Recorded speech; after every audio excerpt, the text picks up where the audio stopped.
across the UK, on DAB+, on YouTube, on your mobile, and on your side. This is Talk.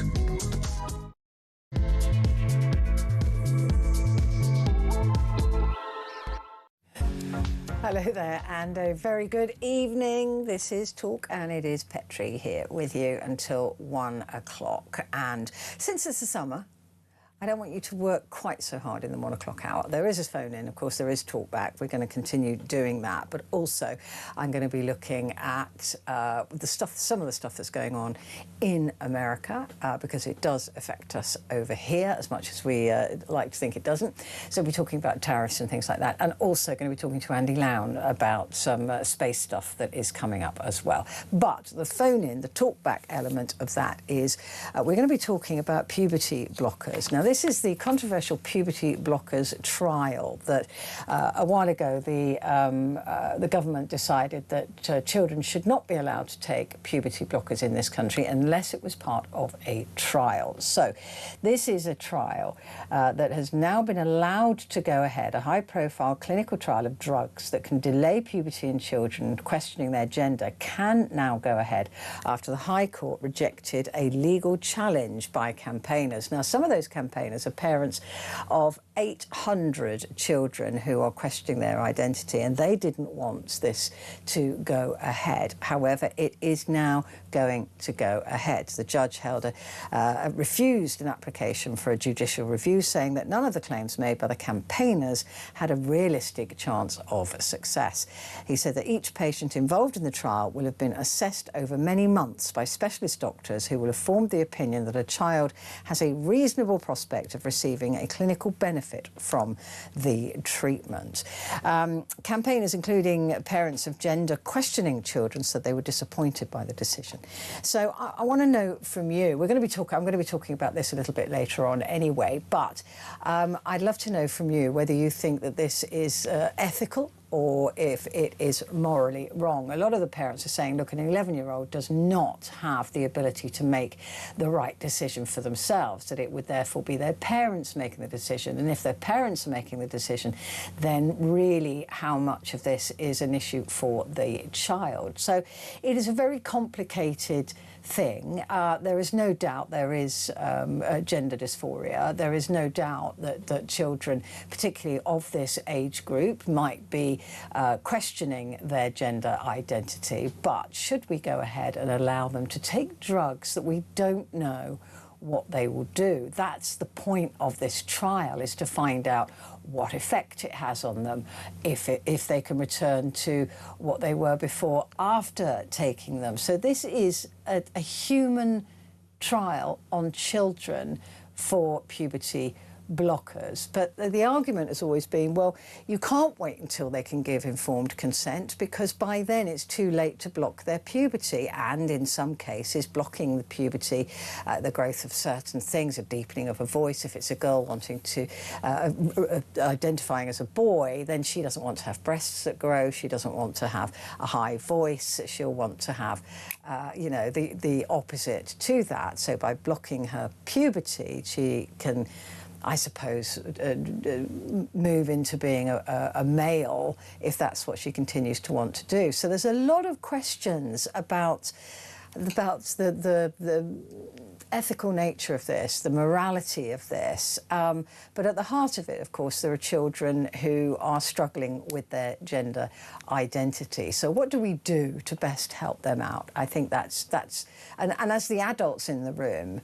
we have to make those decisions for them. So what would your decision be in the case of this trial, this Pathways trial for puberty blockers in young children, 11 years old for girls, 12 years old for boys, to be able to make that decision for themselves that they want to take puberty blockers. Right.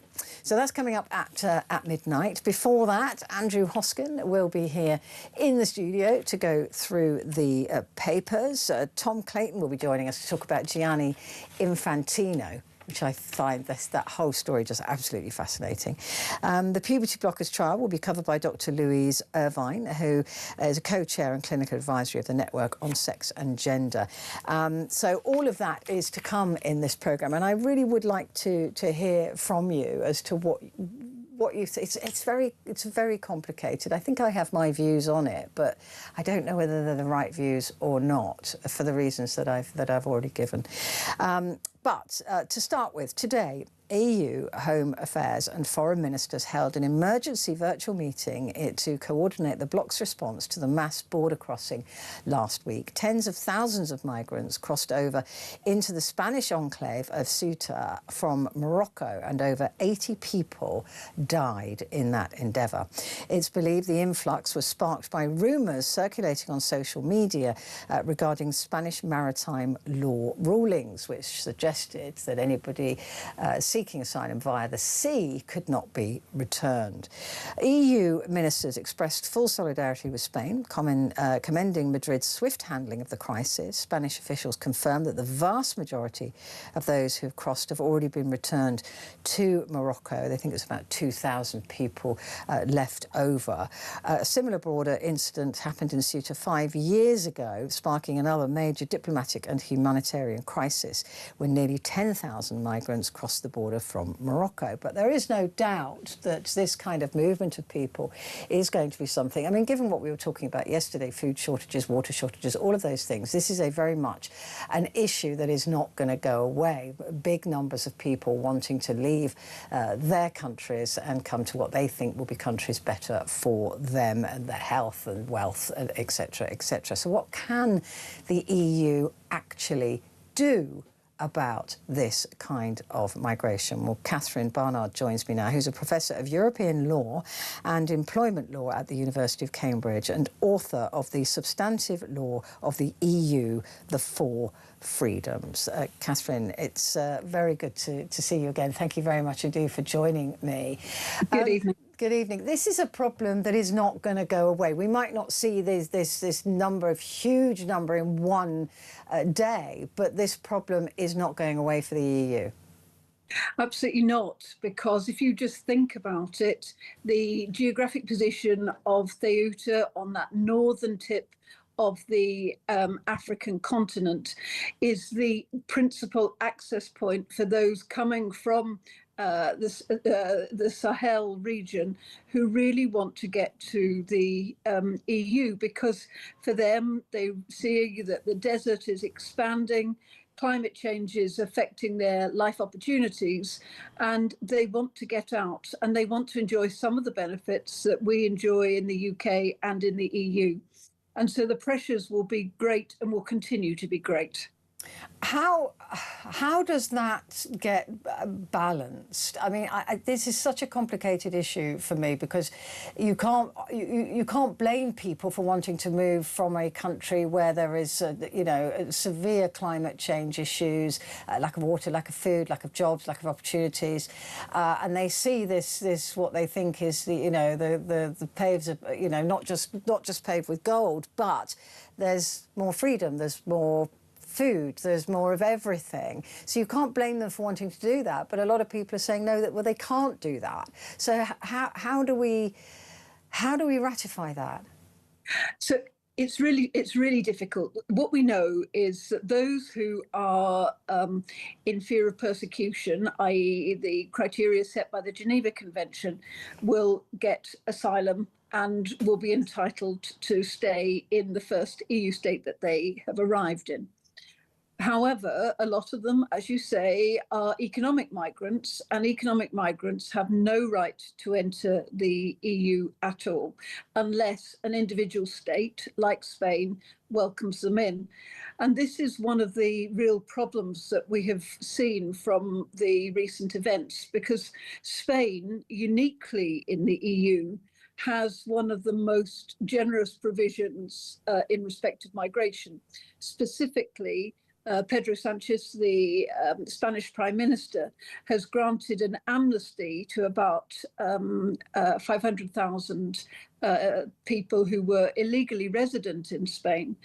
And so some people have said, because Pedro Sanchez is so relaxed, it therefore encourages economic migrants, i.e. those who are moving to get a better life, not those who are in fear of persecution, who are asylum seekers, but economic migrants are therefore attracted to get to Spain, because if they get to Spain, Spain will give them an amnesty eventually, and that will give them right to reside in Spain. Now, that does not mean that they can then move on to the rest of the EU. But under Spanish law, if you've resided lawfully in the country for 10 years, you can apply for Spanish citizenship, and that will then give you your rights of free movement right across the EU. And that's one of the things that the other EU states are worried about. I mean, the report, I think it was Jenrick who suggested earlier that somebody coming off a lorry was perhaps from Ceuta, but there's no reports of anybody leaving that Spanish enclave to travel anywhere. So that is unlikely that they'll be heading to the UK. That's absolutely right. So let me tell you about Schengen. So you've probably heard lots about Schengen, and certainly if you fly from any British airport into a European airport, we always go into the non-Schengen zone. That's where you will have seen the term. Now, under Schengen, nearly all member states of the EU, plus a couple of non-member states like Norway and Switzerland, are part of Schengen, which means borderless travel within that Schengen area. But on the edge of Schengen, there's a really hard border. And we see that when we fly to any European country, we have to go through the non-Schengen entry at the airport, and then we have our passports checked so that we can enter legally into the Schengen area. Now, let's go back to Ceuta. So what happens on a normal time, anyone who comes in from Morocco will be checked when they enter Ceuta, and then they'll also be checked when they leave Ceuta to go into Spain. The only way you can leave Ceuta to go into Spain legally is by boat or by plane, and so you will be checked at that stage. And so what you're seeing is a double control. Therefore, they can't get into mainland Spain without being checked. Therefore, they haven't ever got into the EU, and certainly they won't have got into the UK. So that's fear-mongering in terms of all these people flooding into the UK. There is no evidence of that whatsoever. And it's not just the UK. Finland, you might recall, and Denmark both said we need to throw Spain out of Schengen. There's a real risk that these people will come to Finland and Denmark. We just think about it in geographic terms. I mean, it's on the northernmost tip of the European Union. And to be absolutely frank, they will not go that far north, and not least because they can't get out of Ceuta, because the only way to do it is by boat or by plane, and you'll need to be checked at that point. What can the EU do, Catherine? Because, I mean, they're talking now about putting floating barriers in the sea to stop people from thinking that's an entry point. But what in realistic terms can you do if this is going to be an ongoing and increasing problem? I mean, are we going to start seeing walls put up around the European Union on the outskirts of that? Because they're talking about toughening those barriers, toughening those borders to stop this influx of people, which, as we've said, will only increase across the next decades. So you're absolutely right. Essentially, what you're seeing is quite a lot of talk about putting up really serious walls, barriers, fences, whatever you want to call them. However, those fences are only as good as both sides of the fence are prepared to work together. And one of the things that has been suggested, it's all very unclear still, is that Morocco perhaps was not that cooperative on that particular day. There was some evidence that Morocco was facilitating movement across that frontier. And there were geopolitical reasons for that, because the Spanish Prime Minister had recently been to Algeria, and Morocco and Algeria have poor relations. And so it's over a strip of land, isn't it? That's right, over various things, including the Western Sahara. Yeah. So what we're seeing is an example, it's not the first time, of people and movements of people, huge movements of people, being used as essentially hybrid warfare or hybrid attack. Now, the moment that Morocco cooperated again with Spain, then you saw most of the people going back into Morocco, and the order was restored. So another answer to your question is that the EU needs to have good relations with the non-member states on the other side of the border, whether it be Morocco or Turkey or Libya, these states which are actually entry points for people leaving Africa and going into the EU. Well, I can only imagine, though, that putting up a big wall or putting is going to cause friction between those countries to create that sort of enclave in the EU. But a lot of people would support that, of course. They would, but as we know, even with Donald Trump and putting up his walls, the walls don't keep people out ultimately, because walls are only as strong as the weakest point in the wall. Yeah. And so one of the things that came out from the meeting today of EU ministers of foreign affairs and home affairs was that more money would be given to Morocco to help improve the situation in Morocco, but also to help strengthen that border. And so you could say that actually Morocco was the winner of all of this. Now, at the same time, we can talk high-level geopolitics and say there are very many complex reasons for what happened last week. But it's also worth remembering that probably about somewhere between 60 and 80 Moroccans died in trying to gain access to Ceuta. So there's very much a human dimension to this geopolitical problem. I want to talk to you as well, if I can, since you're a professor of European law. I thought I'd take advantage of you. And to discuss Nigel Farage and Reform's idea that they were going to mount the Navy, put the Navy on the English Channel to stop boats, turn them around and send them back to France. Now, France has already said that that is illegal. The Navy have said, well, what is it you want us to actually do? Where does that policy idea stand in terms of European law? In fact, it's international law and also French law that comes into play. We just think about it very practically. We've all seen pictures of these dinghies, which are so overcrowded.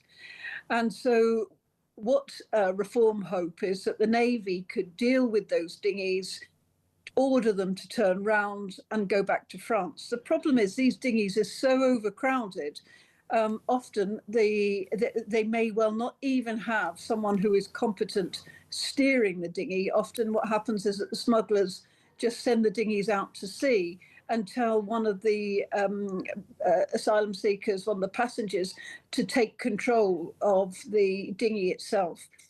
You think, well, the Royal Navy bowls up, creates a significant wash, and the risk is that that wash will overturn the dinghy, or people panic and clamber to one side of the dinghy and capsize the dinghy and they fall out. And at that moment, under international law, there's an obligation on the boats, on the Navy, to rescue those who are in the water. They rescue those in the water, they put them on the Royal Navy vessel, and then the question is what to do with them. Reform says we'll send them back to France. But the fact is the Royal Navy vessel can't enter French territorial waters unless it's got French permission. And the only way that they can return these individuals to France is if there's a returns agreement. At the moment, the returns agreement that does exist is a 1-for-1, that for every person that we, the UK, send to France, we have to accept somebody in return. There is no way that France will take these very large number of people, not least because France has many more asylum applications than the UK does. But also they extended that further to say, well, if France wouldn't let them be sent back, they would put soldiers on French beaches. Well, this would be an extraordinary thing to do with a NATO ally. I mean, it just, I just had that image in my head and thinking, well, how is that going? How would that work?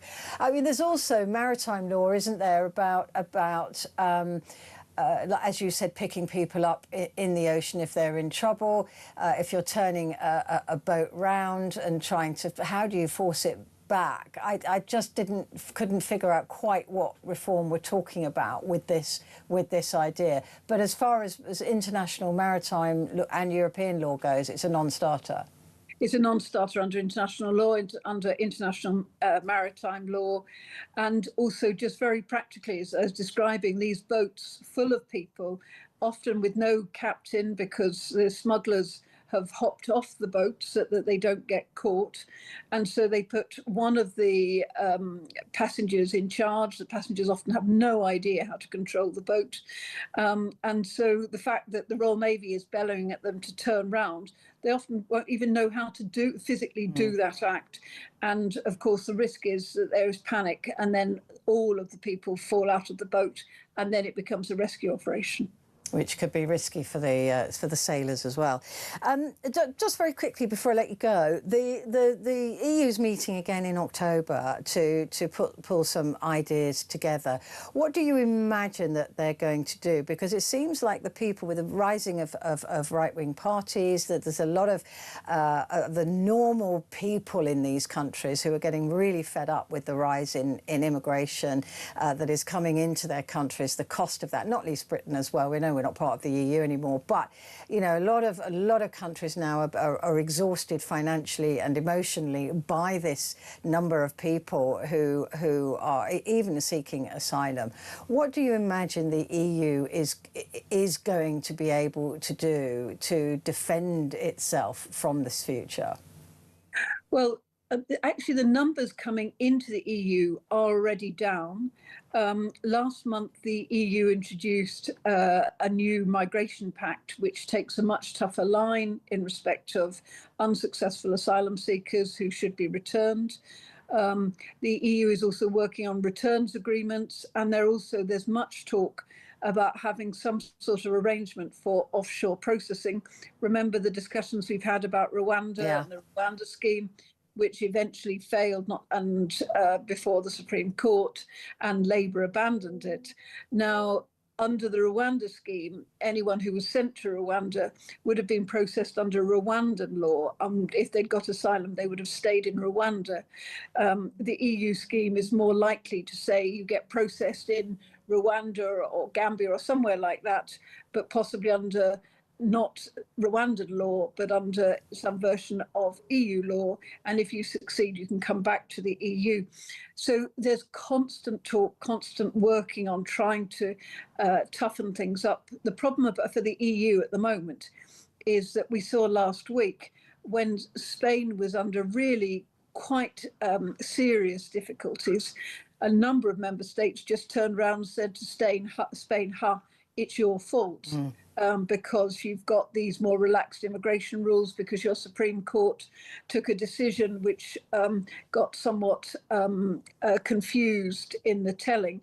The Supreme Court decision in Spain said if you swam to Ceuta, you wouldn't be sent back on the fast track route, but you could be sent back on the slower track route. And these countries just turned on Spain, which is the antithesis of solidarity, which is meant to characterize the European Union. Yeah, there are only a few winners of that, Russia being one of them.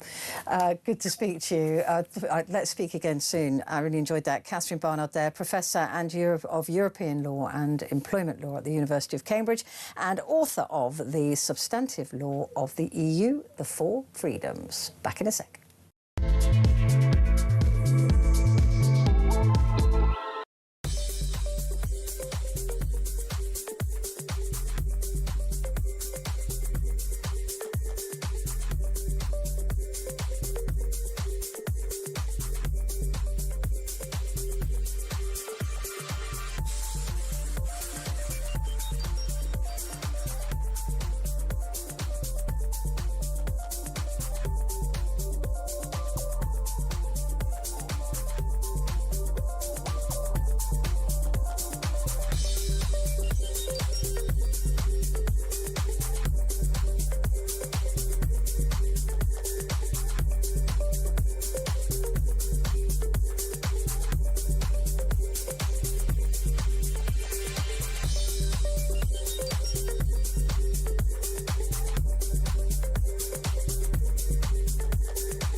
across the UK, on DAB+, on YouTube, on your mobile, and on your side.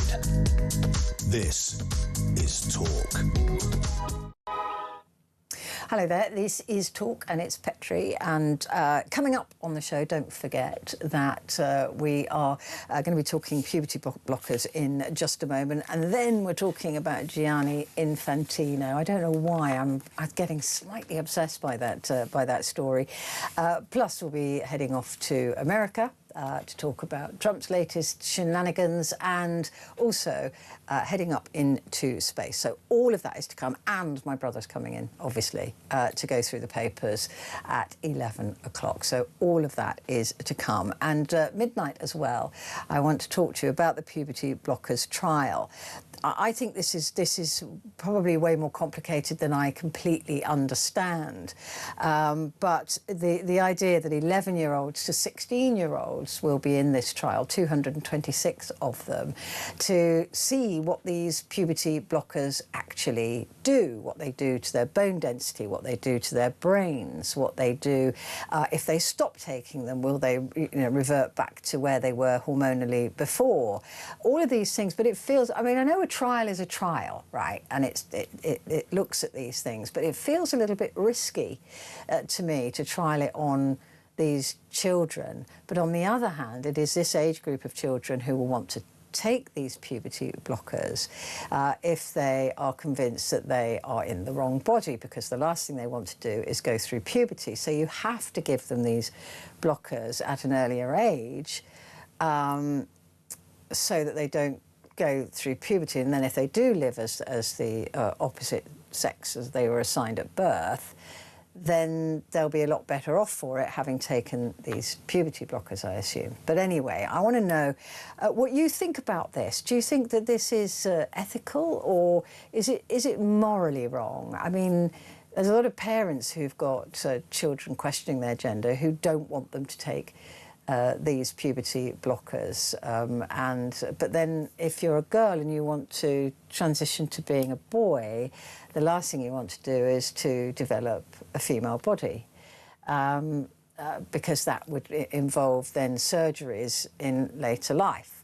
I don't know, it's very confusing to me. I mean, my gut reaction is that I don't think it's right to test on these children, but then there's more to this. There always is, isn't there? So give me a call, 0344 499 1000, and text the word TALK and your message to 87222.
Across the UK, on DAB+, on YouTube, on your mobile, and on your side. This is Talk. Hello there, this is Talk and it is Petrie with you for the next couple of hours. The High Court has cleared the way for a landmark clinical trial on puberty blockers, rejecting a legal challenge from campaigners who argued that the safeguards were inadequate. Run by King's College London, the Pathways trial will recruit over 220 gender questioning children aged 11 to 16 to evaluate the drug's safety and the risks of it. Mr. Justice Chamberlain dismissed the judicial review, noting that participants undergo months of specialist assessment. While researchers welcomed the decision, disappointed campaigners warned the study carries high stakes with global implications. Well, here to discuss this with me further is Dr. Louise Irvine, who is a recently retired GP and co-chair of Clinical Advisory Network on Sex and Gender. Doctor, it's good to see you. Thank you very much indeed for joining me. I'm asking the question a little bit later on as to the efficacy of this, if it's ethical or morally right to be testing these drugs. I know they have been used for some time on young people, but this study is fundamentally to see if it has an issue on bone density or brain development, if somebody can return to their erstwhile hormonal levels once they stop taking them, what damage might be done. Is it right to be testing this on 11 to 16-year-olds? No, I don't think it's right, because the risks are very profound. There are risks of serious life-changing effects, and the benefits, supposed benefits, are very weak, very ill-defined, and do not in any way justify the risks of the trial. And it's a short-term trial. It's only for 2 years, so it's not going to tell you any of the things, some of the things you mentioned at the beginning. It's not designed to see the long-term effects on bone development. We already know that there are serious effects on bone development within 1 to 2 years of taking puberty blockers, because that was found in the previous trial that was done in the UK, the JIDS early intervention study, and other studies around the world. So we know that. What we don't know is the long-term effect, which this is not designed to elucidate. It also isn't going to tell you much about the effect on cognitive function, on brain function, because the sorts of problems we're concerned about, which is adolescence is a really important period for brain development, where under the influence of the sex hormones, the brain goes through a process of, it's a technical term, but it's called pruning, synaptic pruning. It basically restructures your brain and moves your brain and your thinking into adult ways of thinking. So adolescents are more impulsive, they perhaps more risk-taking, they're less able to evaluate and judge long-term implications of decisions, etc. Now these are adult ways of thinking, and the process of brain maturation in adolescence under the influence of hormones is to reach that stage of adult ways of thinking. Now that's not going to be tested at all by this trial. An 11 or 12 or 13-year-old going into it for 2 years, and they're emerging, they're still children. And I mean, we have different laws for children, don't we, because they're not capable of making that sort of informed consent. Is there a fear that actually that this trial isn't looking for informed consent, that it's looking for test subjects, or it's looking to validate a child's maybe confusion? Well, first of all, in a trial like this, children can't give consent by law. In a clinical trial, they give what's called assent, and it's their parents or carers that give consent for them. Now, what the parents and carers are going to consent to is the possibility that their child might have long-term damaging effects on their future fertility and on their sexual function, as well as their long-term mental and physical health. It's difficult to see how a parent could possibly give consent to that level of risk. Now, when they say, well, when children have puberty blockers for precocious puberty, that's children who enter puberty abnormally young, below the age of 8, for example, that doesn't seem to affect their fertility. That is different, because we're talking about healthy adolescents from the point of view of physical health, being put on puberty blockers at a crucial stage of sexual development and sexual function development. And if they didn't fear there was going to be an effect on fertility, then they wouldn't have three pages of advice on fertility preservation in the patient information leaflet that's given. It's taken extremely seriously that there is a risk to fertility. How can a child assent to the idea that they may not be able to have children in the future? And how can a parent consent to their child losing that function? A lot of the parents, of course, just want to do what's best for their children.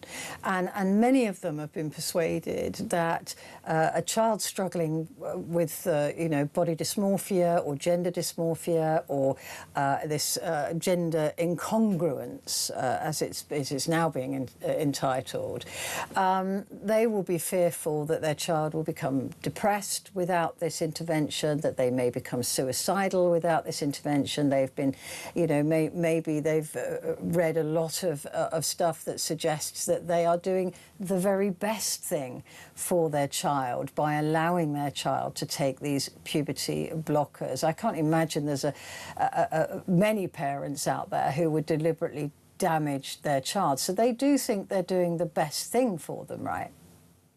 Yes, of course. Parents are generally motivated by love and care for their children, but I believe they have been misled. For example, there is no evidence whatsoever that there is an increased suicide risk if a child is not enabled to transition. And similarly, there's no evidence that giving puberty blockers reduces any suicide risk. There are mental health issues involved, but it's impossible to know whether the mental health issues are the ones that are, causing this. The child is interpreting their distress for whatever other reason through the lens of gender, because that's what's now fashionable. It's there's a lot of influence on social media, and also to some extent parents have been led to believe that a child's distress must be due to their gender. Now, the problem is that there are many conditions where a child or indeed an adult can feel at odds with their body and interpret their distress through their body. And the best example of that, I think, is anorexia nervosa. Now, we don't help children or even adults with anorexia nervosa by going along with their belief that they are too fat, helping them to lose even more weight. We don't collude with that. There are other conditions where children and adults can come to hate aspects of their bodies and want them to be amputated or removed. We don't do that. We don't amputate limbs just because somebody says, I hate this limb, I don't feel it's part of me. We do have experience. We have a lot of psychotherapeutic experience of helping people work through issues to do with their bodies, where perhaps their distress, for whatever other reason, is being projected on and through their bodies. And this is the approach that we should be taking with these children. For whatever reason, they have come to hate their sexed bodies, the idea of sexual development, perhaps to fear it, to believe that their lives won't be worth living if they develop and mature as the sex they are. And they can be helped and supported to come to terms with that and to move through that. In the past, before all of these treatments were available, children who were supported through those distressing phases of adolescence mainly emerged at the end as reconciled to their bodies, their sexed bodies. Many of them turned out to be gay or lesbian. Yeah.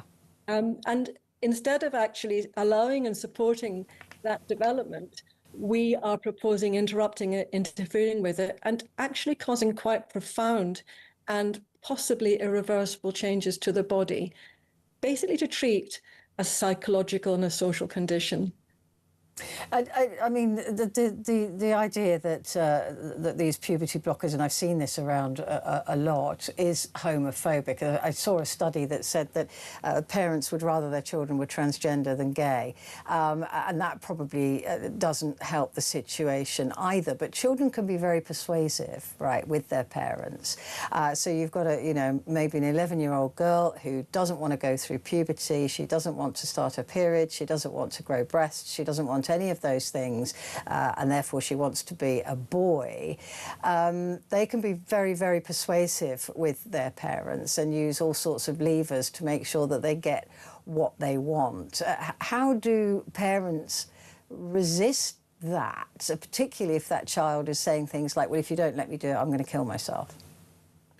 Well, parents have to remember their fundamental duty. Their fundamental duty is to care for and protect their children.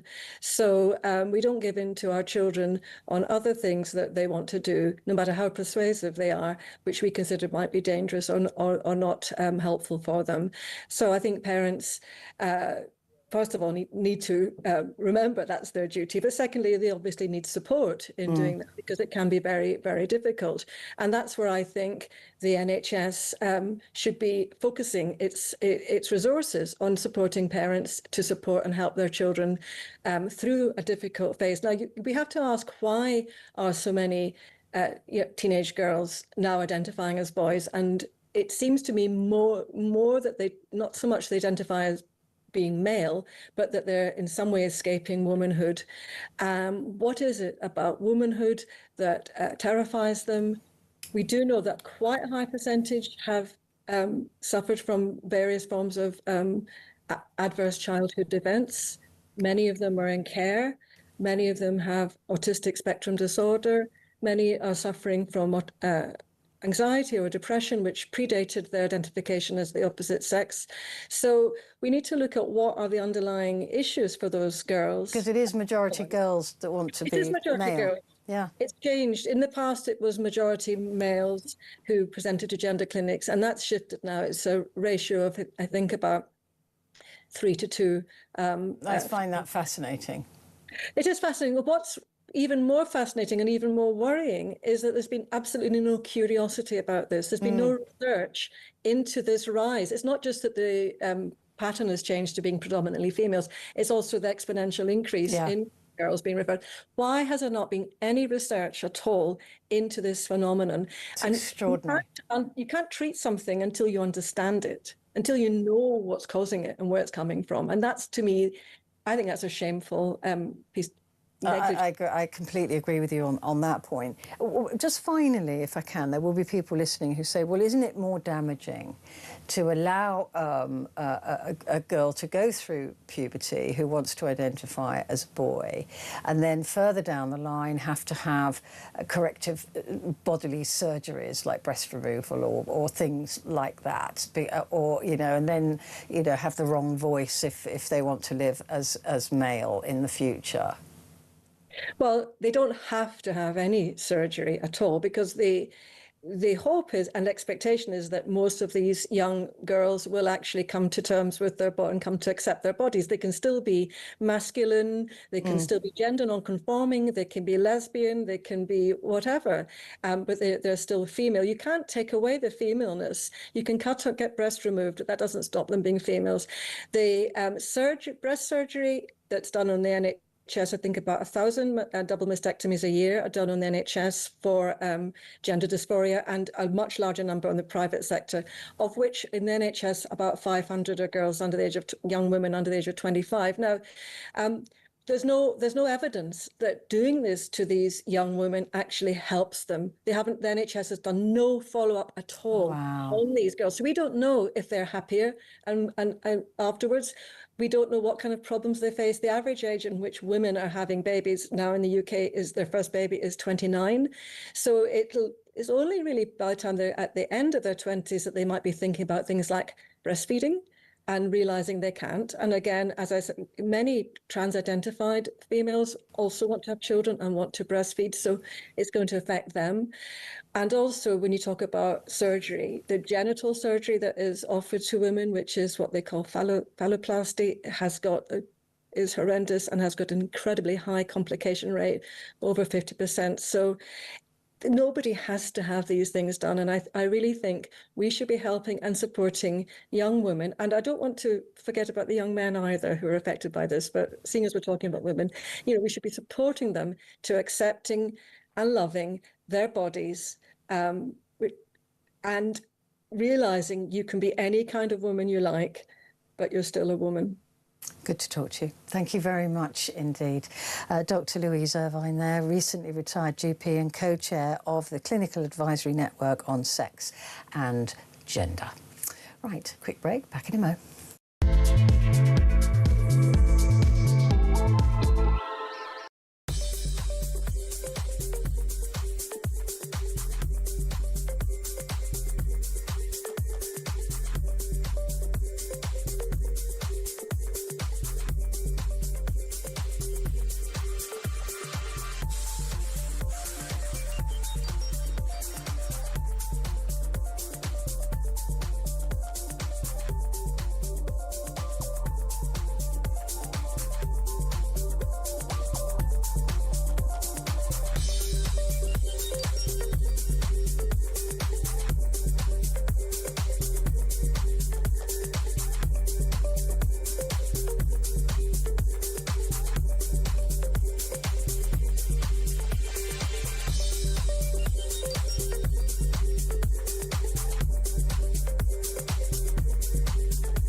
Across the UK, on DAB+, on YouTube, on your mobile, and on your side.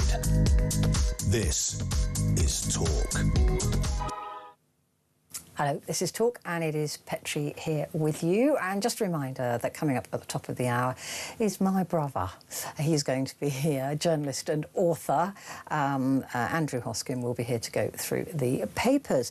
But before that, I'm unnaturally becoming obsessed with this story. A FIFA president, Gianni Infantino, I never thought I'd hear myself saying those words, is now fighting for his political survival following the collapse of the controversial scheme to sell a private stake in World Cup's commercial rights.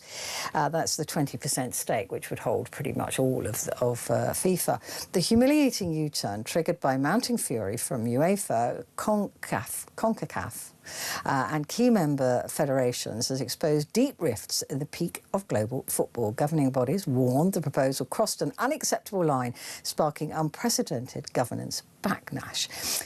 With leaked FIFA correspondence labelling the crisis a sad series of events, Infantino faces intensifying isolation as European leaders push for sweeping structural reforms. And he's called a meeting, actually, and will be trying to rally the troops. It doesn't appear that Gianni Infantino is going to go quietly. Here to discuss this further with me is Tom Clayton, who's with my sister station, talkSPORT.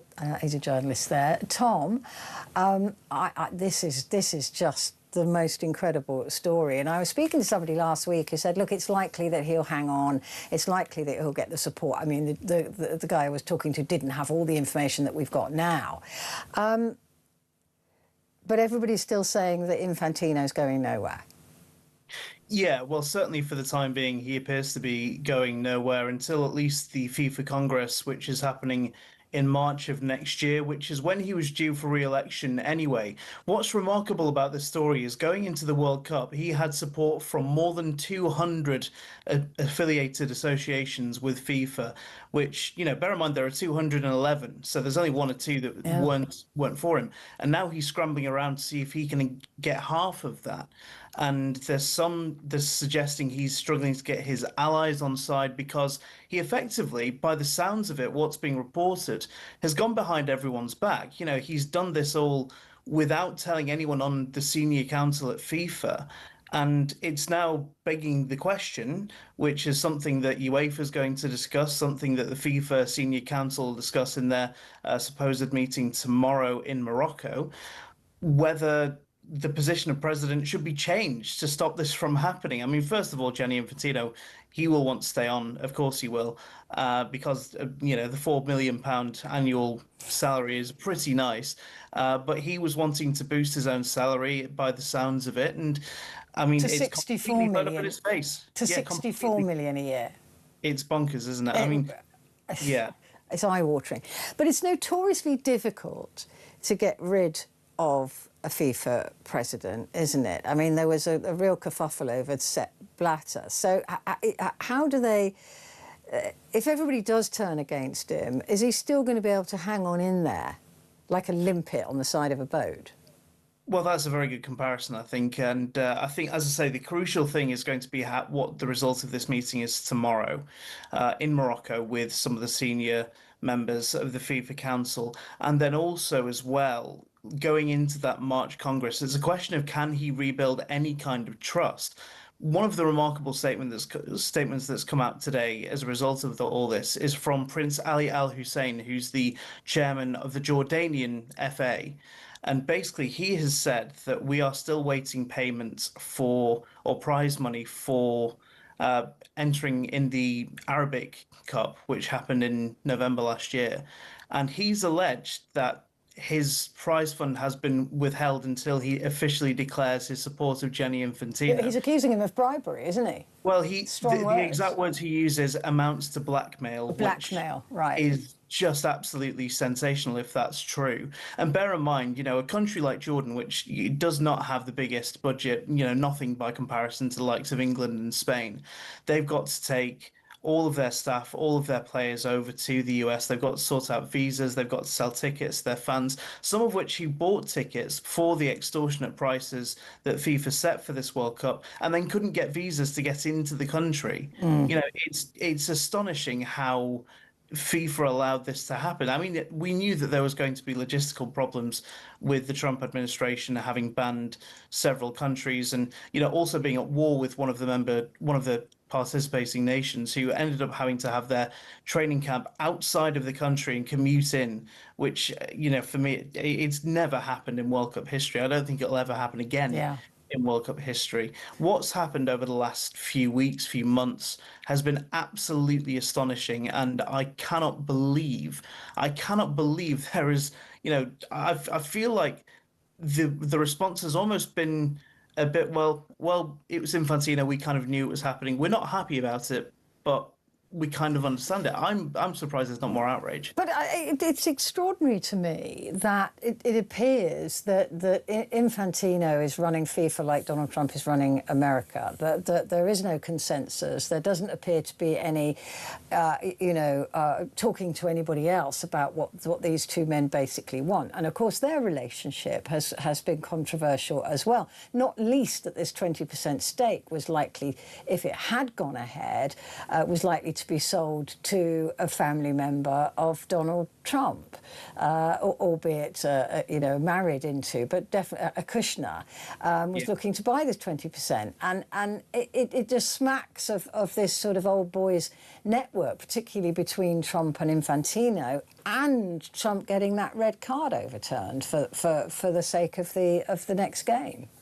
Yeah, absolutely. Well, it would have been the next two games because it would have been a two-game suspension. So had the US progressed from that game, then it would have been two matches that would have lasted for and had that overturned. I mean, it's important to say that the US and Donald Trump claims that they had nothing to do with it. They had the phone call, but it was all down to FIFA that made the decision, which, you take from that what you will. What's interesting is, though, after this incredible relationship that Infantino and Trump have had, there are suggestions that Infantino has been trying to call Donald Trump to get support.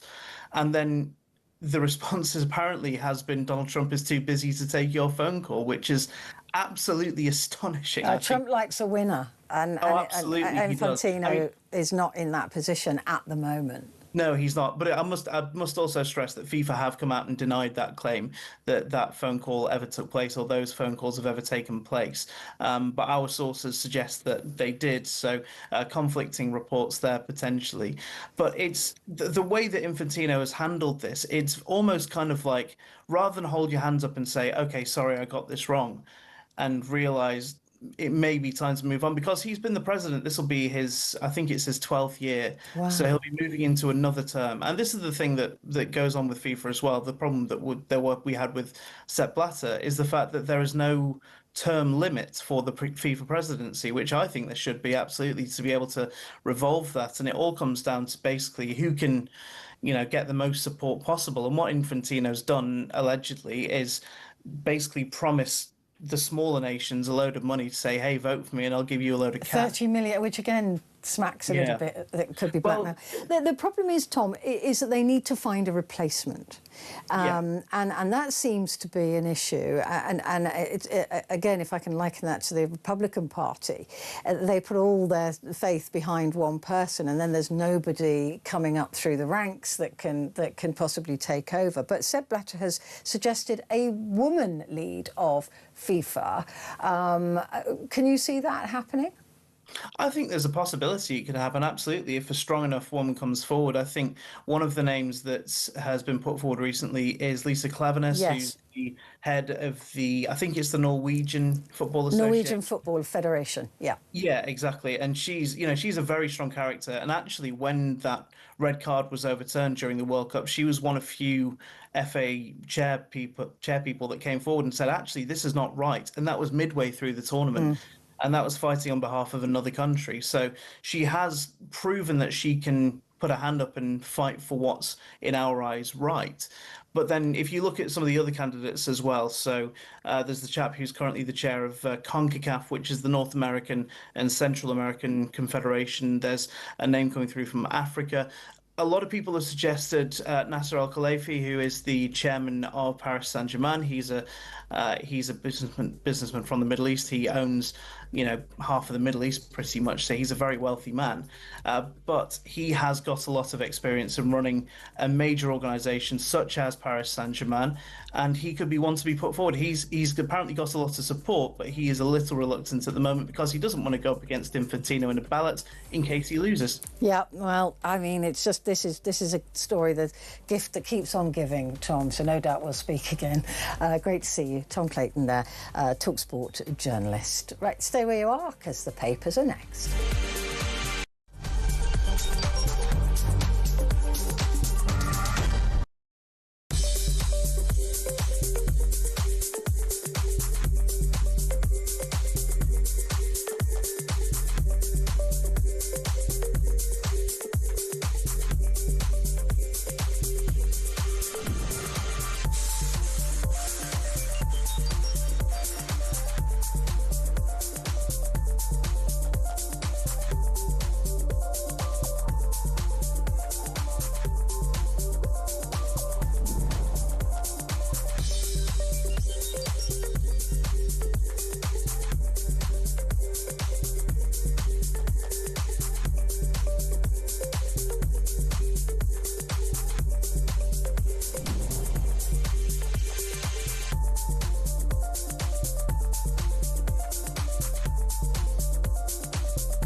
Across the UK, on DAB+, on YouTube, on your mobile, and on your side. This is Talk.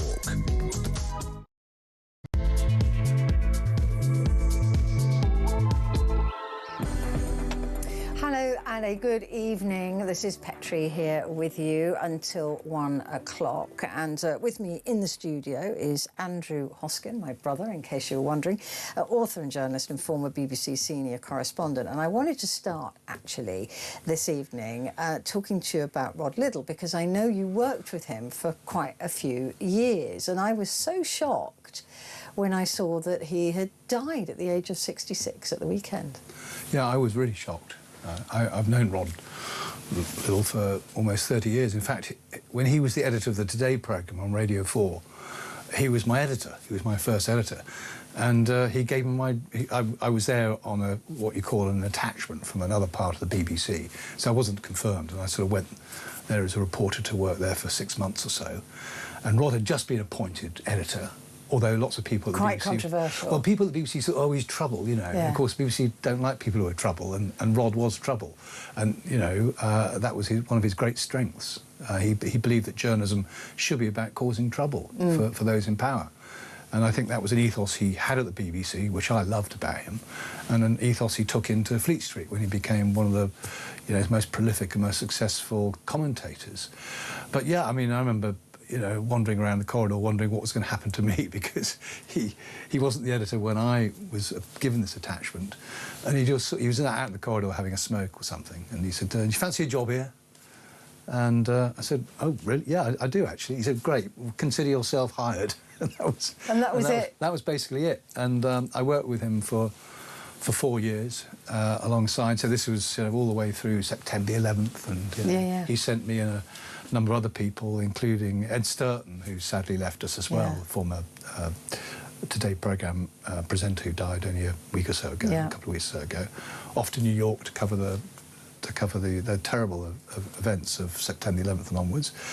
But yeah, I mean, he was great because he would give reporters their heads. I mean, he got me to do all kinds of investigations that caused trouble. Yeah. I remember one of the stories I did was, I mean, this is Guide Dogs for the Blind, and I did this story about sort of charities who perhaps were accused of having too much money, and they were very annoyed with me that I sort of suggested they had more money than they ought to do with. I'm sure that's not the case now.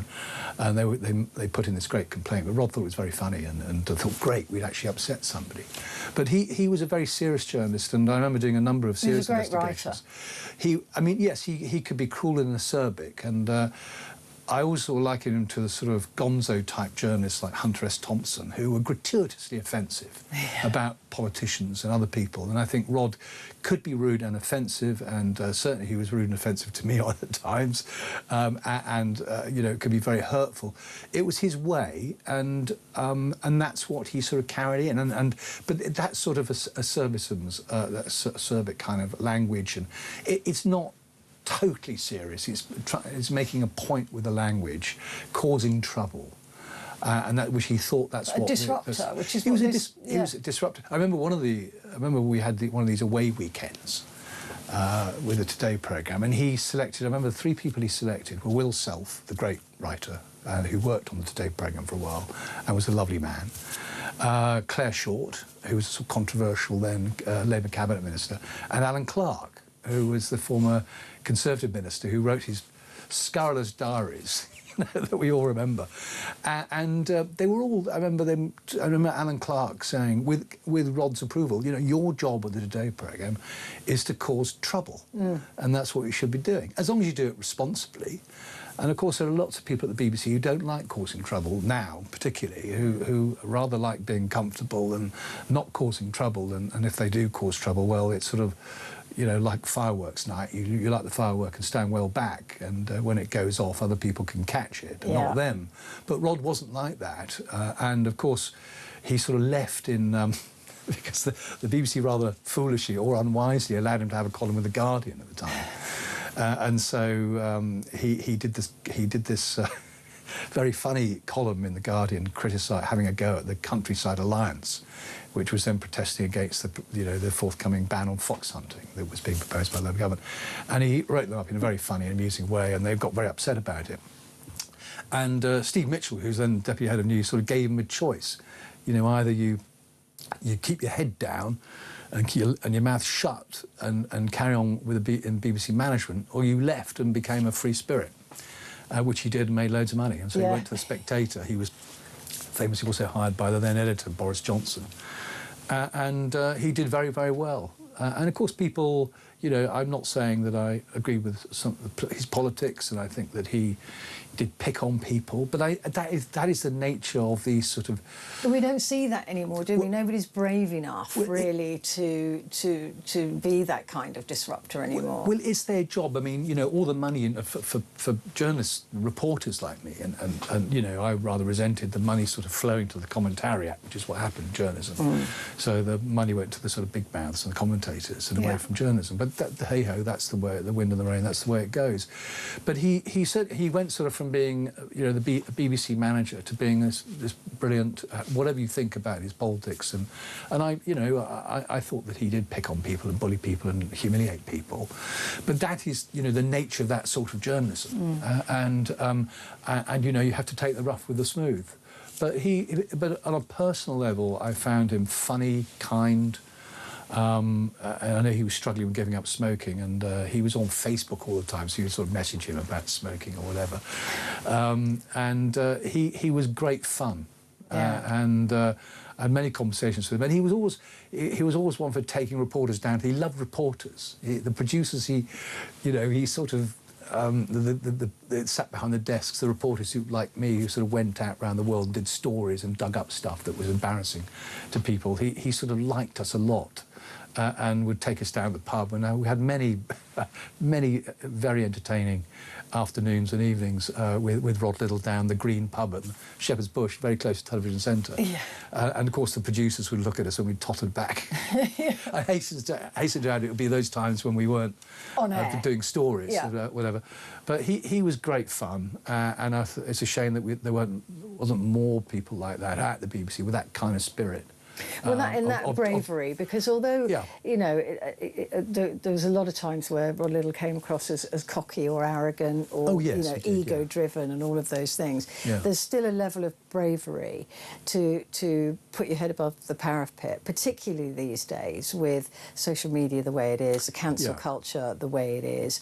And so I do, even if I don't agree with some of the language and some of the things that he said, I do admire the bravery, because I know it takes guts to do that, to be different. Rod had this sort of intellectual self-confidence. He didn't give a stuff what anyone thought about him. He really couldn't care less.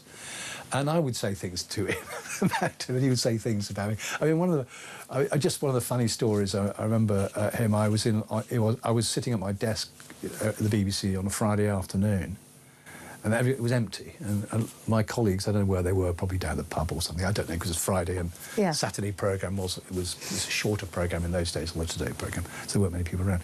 He came out of his house storming, steam coming out of his ears. Where is everybody? Where? I demand to know. You know, shouting at me. And I said, well, I'm here.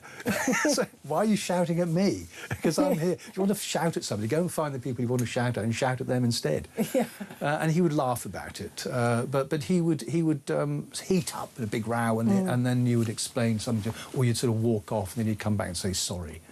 So he had a short temper and a short fuse, and he could be obnoxious, but then he could be wonderful company. And I think, you know, with great editors, I think you get that. You get editors, the few great editors I work with. It's a passion, isn't it, as well, that they have in the job. But like I said, these days, that takes a different kind of character. You wouldn't really get away with it now. There'd be HR complaints, there'd be, you know, all of that. And I do think that actually news is the poorer for that, to be honest with you. I think so. Life is short, news is fun, the world is an exciting, crazy, chaotic place. Things happen, nuts things happen. I remember being in his office, you know, when we were watching the Twin Towers come down and wondering what the hell to do. And he said, well, you'd better get to Stansted or whatever. We didn't know what airport. We went to Gatwick Airport and Stansted Airport. And then, of course, we couldn't take off for 3 days because the Americans banned airspace. But I remember I was going to go to Cuba for a holiday. and he said, "Don't worry about that. We'll pay for it," and you just go. And that's what he was like. He just thought that life was for the living. News was for the reporting. Stories were there to be dug up and reported on. And we should have more people like that in journalism, not fewer. And I think that... will we see his like again, though? Because of this cancel culture, because of the changing nature of newsrooms now. I mean, when I started in newsrooms, they're very different to the one that I'm in now. I mean, Rod had columns on The Sun, the Sunday Times... Yeah. The Listener, The Spectator. I don't think anyone cancelled him. Far from it. He was. He had his own radio programme on Times Radio. Times Radio Saturday mornings. He was everywhere you looked and heard and all the rest of it. So he was the last person who was cancelled. Yes, there were people who got very upset about what he said and all the rest of it. I mean, but he wouldn't have given a toss about that. Yeah. And there were people who he genuinely wronged. But I said that is the nature of the output. He had a huge output, and of course he got ticks, and he was being, he had tough editors to work who wanted people to buy the Sunday Times and the Spectator, and people aren't going to buy the Spectator or the Sunday Times if they pick up the mag or the paper and don't quite know what the line is, or they don't get a laugh out of it, or he's not taking the pee out of somebody or humiliating someone. I mean, it's like the Roman games, and people queue up and watch people being torn apart in the circus, and that was kind of Rod's way of journalism in the media, of course, he at the BBC, he had to sort of be a bit more of a corporate suit. But he was people talk about his writing and as a commentator, but he was a very talented editor and could have gone to the top of the BBC had it not been for the fact that he was a bit too much of a human being on the side. And upset too many people at the BBC as well. But there were BBC managers, and I can think of a few, I'll spare them their blushes, who thought he was pretty good as well, pretty terrific, had the right spirit.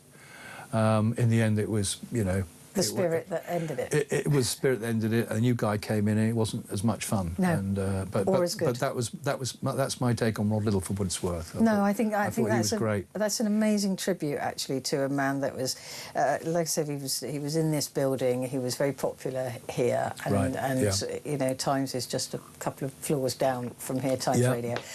So I'd often see him knocking about. So Rod Little there died. I mean, 66 years old. It's so young. I mean, it really is so young. I understand he was poorly to a divorce, which I didn't know. For short term. I don't know what that was. No. And of course, I met his wife, and I didn't know his children. I mean, he had 3 children with Alice, I think her name is, and I met her. She's very nice, really lovely person. Oh, really? I mean, your heart has to go out to them. I mean, and a huge, I would imagine, a huge gap to fill, not only in the family but everywhere. Well, it seems impossible that he's dead. I mean, he's like he was so full of vim and vigour and life and fun that. And seemed to be everywhere. That it's very. I was difficult. So shocked. I was genuinely. It's very difficult. I'm still sort of coming to terms with it, really. No, my deepest condolences to all his friends and family. I would say, Absolutely. Andrew and I'll be back in just a moment.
across the UK.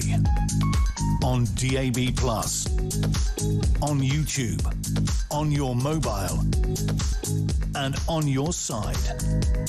This is Talk. Hello there, this is Talk and it is Petrie here with you, and with me is Andrew Hosken, who's an author and journalist and former BBC senior correspondent. Let's have a look at the Times, Andrew. Not again. What wife thought of Burnham's third shot at number 10. This front page seems a little bit weak to me. I don't know what the Times is, but anyway. There's a number of stories. Yeah, I mean, like apparently MI6 is everyone's favourite spy agency. Is one, and then there's other thing about them. The government talking about changing the fiscal rules to borrow more money to invest in the economy, and then there's this story about Andy Burnham and his wife rolling her eyes. His wife is Marie-France Van Heel, was surprised when he decided to return to Westminster. I mean, she must have been the only person in the country. She must have been the only person, yeah. And he'd obviously gone for the leadership in 2010, 2015. So he'd been the Metro Mayor for Manchester, as we all know. And then he obviously made it plain to everybody he wanted to sort of topple Keir Starmer and replace him as Prime Minister, which is indeed what he did. Yes. So, but here we're being asked to believe that his wife had rolled her eyes. Oh, not again! Not How again, can you possibly Andy. think about this? And he was appearing on the modestly named "How to Fail" podcast, or "How Not to Fail," presumably, and he sort of let this out of the bag that. His wife had it's a sort of it's a humble brag, though, isn't it? It is a humble brag. It's a humble brag. It's like, oh, I think here so. I go. Yeah. Yes, I think if you had to describe what this was, humble brag is the first thing that comes to mind. Yeah, yeah. But never the mind, you know. I mean, we can all have jolly good. Well done to you. Of course, he's on holiday at the moment, which a lot of people are very angry about because he's only been in the job Who's very angry? I'm not very angry. 2 about weeks. It, are you? I mean, I'm not, because I know that nothing really can be done in the next 2 weeks anyway. Well, we're in the silly season now, aren't we? We're in the silly season. Yeah. So this is when the newspapers are scrabbling around for stories because everyone who counts is on holiday. Yeah. And I think that Andy Burnham's probably got a tough year ahead of him. It is the parliamentary recess, so all members of Parliament are on holiday now. So there's not a lot he can do. And frankly, I quite like it when they go away, because we don't have to hear about it. We still don't know anything really about his cabinet, do we? Much. We do. I mean, we know top jobs of being, but we need to see all the backfill, and we need to know where the backbenchers are. I think there's a few tweaks necessary, but I think we know who all the cabinet members are. But, so Burnham discussed also his own father. Roy had Alzheimer's disease and said that staff at his care home had put him in front of a TV as he entered Downing Street. So it's a quite nice touch there. That's quite sweet. Yeah. But he doesn't know that that's his son who's... He said... Well, Andy Burnham said the greatest tragedy is that his father doesn't know that he's Prime Minister. Yeah. So there's not that much of a recognition to that, which is very sad. Very sad. So it's a kind of I think it was one of these sort of. There's been a very personal. He's given a very personal interview about himself. He needs to give more non-personal interviews, though. I mean, that's the thing. We don't know really much about him. We don't know much about. We know what he wants to do, but we don't know how he's going to possibly do any of it. Well, the story underneath it is about this borrowing splurge.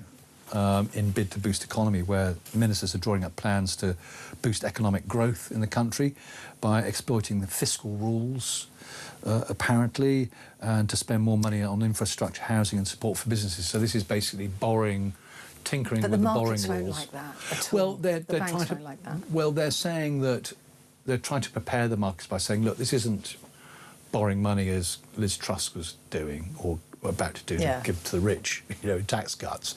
This is actually investing money in infrastructure, and so this is like, investing money in your house. You put an extension on your house. I'm using a very corny analogy here, but I'm just trying to sort of describe what I think the intent is. Yeah. And therefore your house is worth more. So this is money investing in business, investing in infrastructure, and actually doing it through the regional mayors. Of course, he was a mayor. So I think it's part of his overall strategic view, which he outlined in his first speech, But I think a lot of people are very nervous about the upcoming budget that will be upon us very, very quickly in October. And John Healey, by manipulating, they're saying to exploit the change in fiscal rules. So because there's different ways of reading the same sentence, if you like, in the fiscal rules, depending on which way you look at it. So they're obviously going to look at it at the point where they can raise more than $9 billion a year for spending. I mean, you know, as we know, growth has somewhat flatlined, and you know, people talk about all kinds of reasons. I mean, that's the way to improve spending. Including Brexit, which has also meant that there isn't money there to spend on things. So this is a way of channeling money through public financial institutions such as the British Business Bank, the National Wealth Fund and the National Housing Bank to try and invest in things that will help the economy to grow. And so I think it's a part of a thing. I don't think it's the whole thing that the government is looking to do. So I think there will be a sort of more of a radical, I mean, he's promised that. He's promised more of a radical view of how the country's structured, where it's run from, using the mayors, local government. A lot of it sounds more like wishful thinking and a pretty list of what I would like to do in my summer holidays by Andy Burnham, as opposed to being bedded in reality. Well, I mean, no, I think this is reality. I mean, I think this is what they are talking about, and of course we don't know what the budget will be, and we have to wait for that. It's only $9 billion, and he wants to spend something like $25 billion. Yeah. So, well, yeah. I mean, as I say, I'm not a sort of expert on government spending, but this is sort of an early, you know, indication of what they're looking at doing to get more money into the economy. We'll have to see what it works. We'll have to see the new budget and the other proposals. But he sort of promised a sort of more of a devolutionary way of looking at how Britain is run. You know, getting more powers from the centre out into the regions to give regional governments through the mayors and councils and so on more power, also involving community associations or community organisations, getting them to deliver stuff, you know, dealing with knife crime and the big crisis we have with lots of young people not being in employment, educational training, so-called NEETs. That's costing billions a year. Well, why not, you know, he said they're looking at education, training, investment. So I think this is a small part of an overall package, and we'll have to see how it evolves over the next few months. The Mirror, the Daily Mirror, 40 knives a day off our streets. This is a huge response to a blade amnesty. The grieving parents of kids killed by knives have welcomed news that 15,000 blades have been taken off the streets in a year. The huge response to nationwide blade amnesties represents more than 40 deadly weapons being taken out of circulation every day. I've seen some of the statues that have been made. I don't know if you have, out of these knives, when you've seen them handed in, and people handing in knives. But for me, this isn't taking 40 knives a day off our streets. This is because knives, I'm afraid, are in every kitchen drawer. And that is the problem with this. So what are they handing in? I mean, OK, if they're big machete-type blades, good. But if they're just, you know, standard knives, we're never going to get rid of those. This is a very complicated problem. Very complicated. Knives. And, of course, there is this initiative that's being launched by the police and the government a few months ago about halving knife crime. Of course, America has a problem with guns. We can't get hold of guns, thank goodness. It's very difficult to get hold of a gun, but there's no problem getting hold of a knife, unfortunately. And we've seen some awful, you know, terrible crimes committed with knives. I mean, one of the most brilliant campaigners on knives in recent years has been Pooja Kanda, whose son was murdered by a ninja knife. I mean, some of these knives, they are horrendous. I've seen photographs of them. I mean, they're absolutely horrendous. You can't believe it. And she, in fact, she was mentioned. She was actually, when Keir Starmer had his, you know, farewell speech in the Commons, she was actually in the chamber, you know, in the audience, and he singled her out.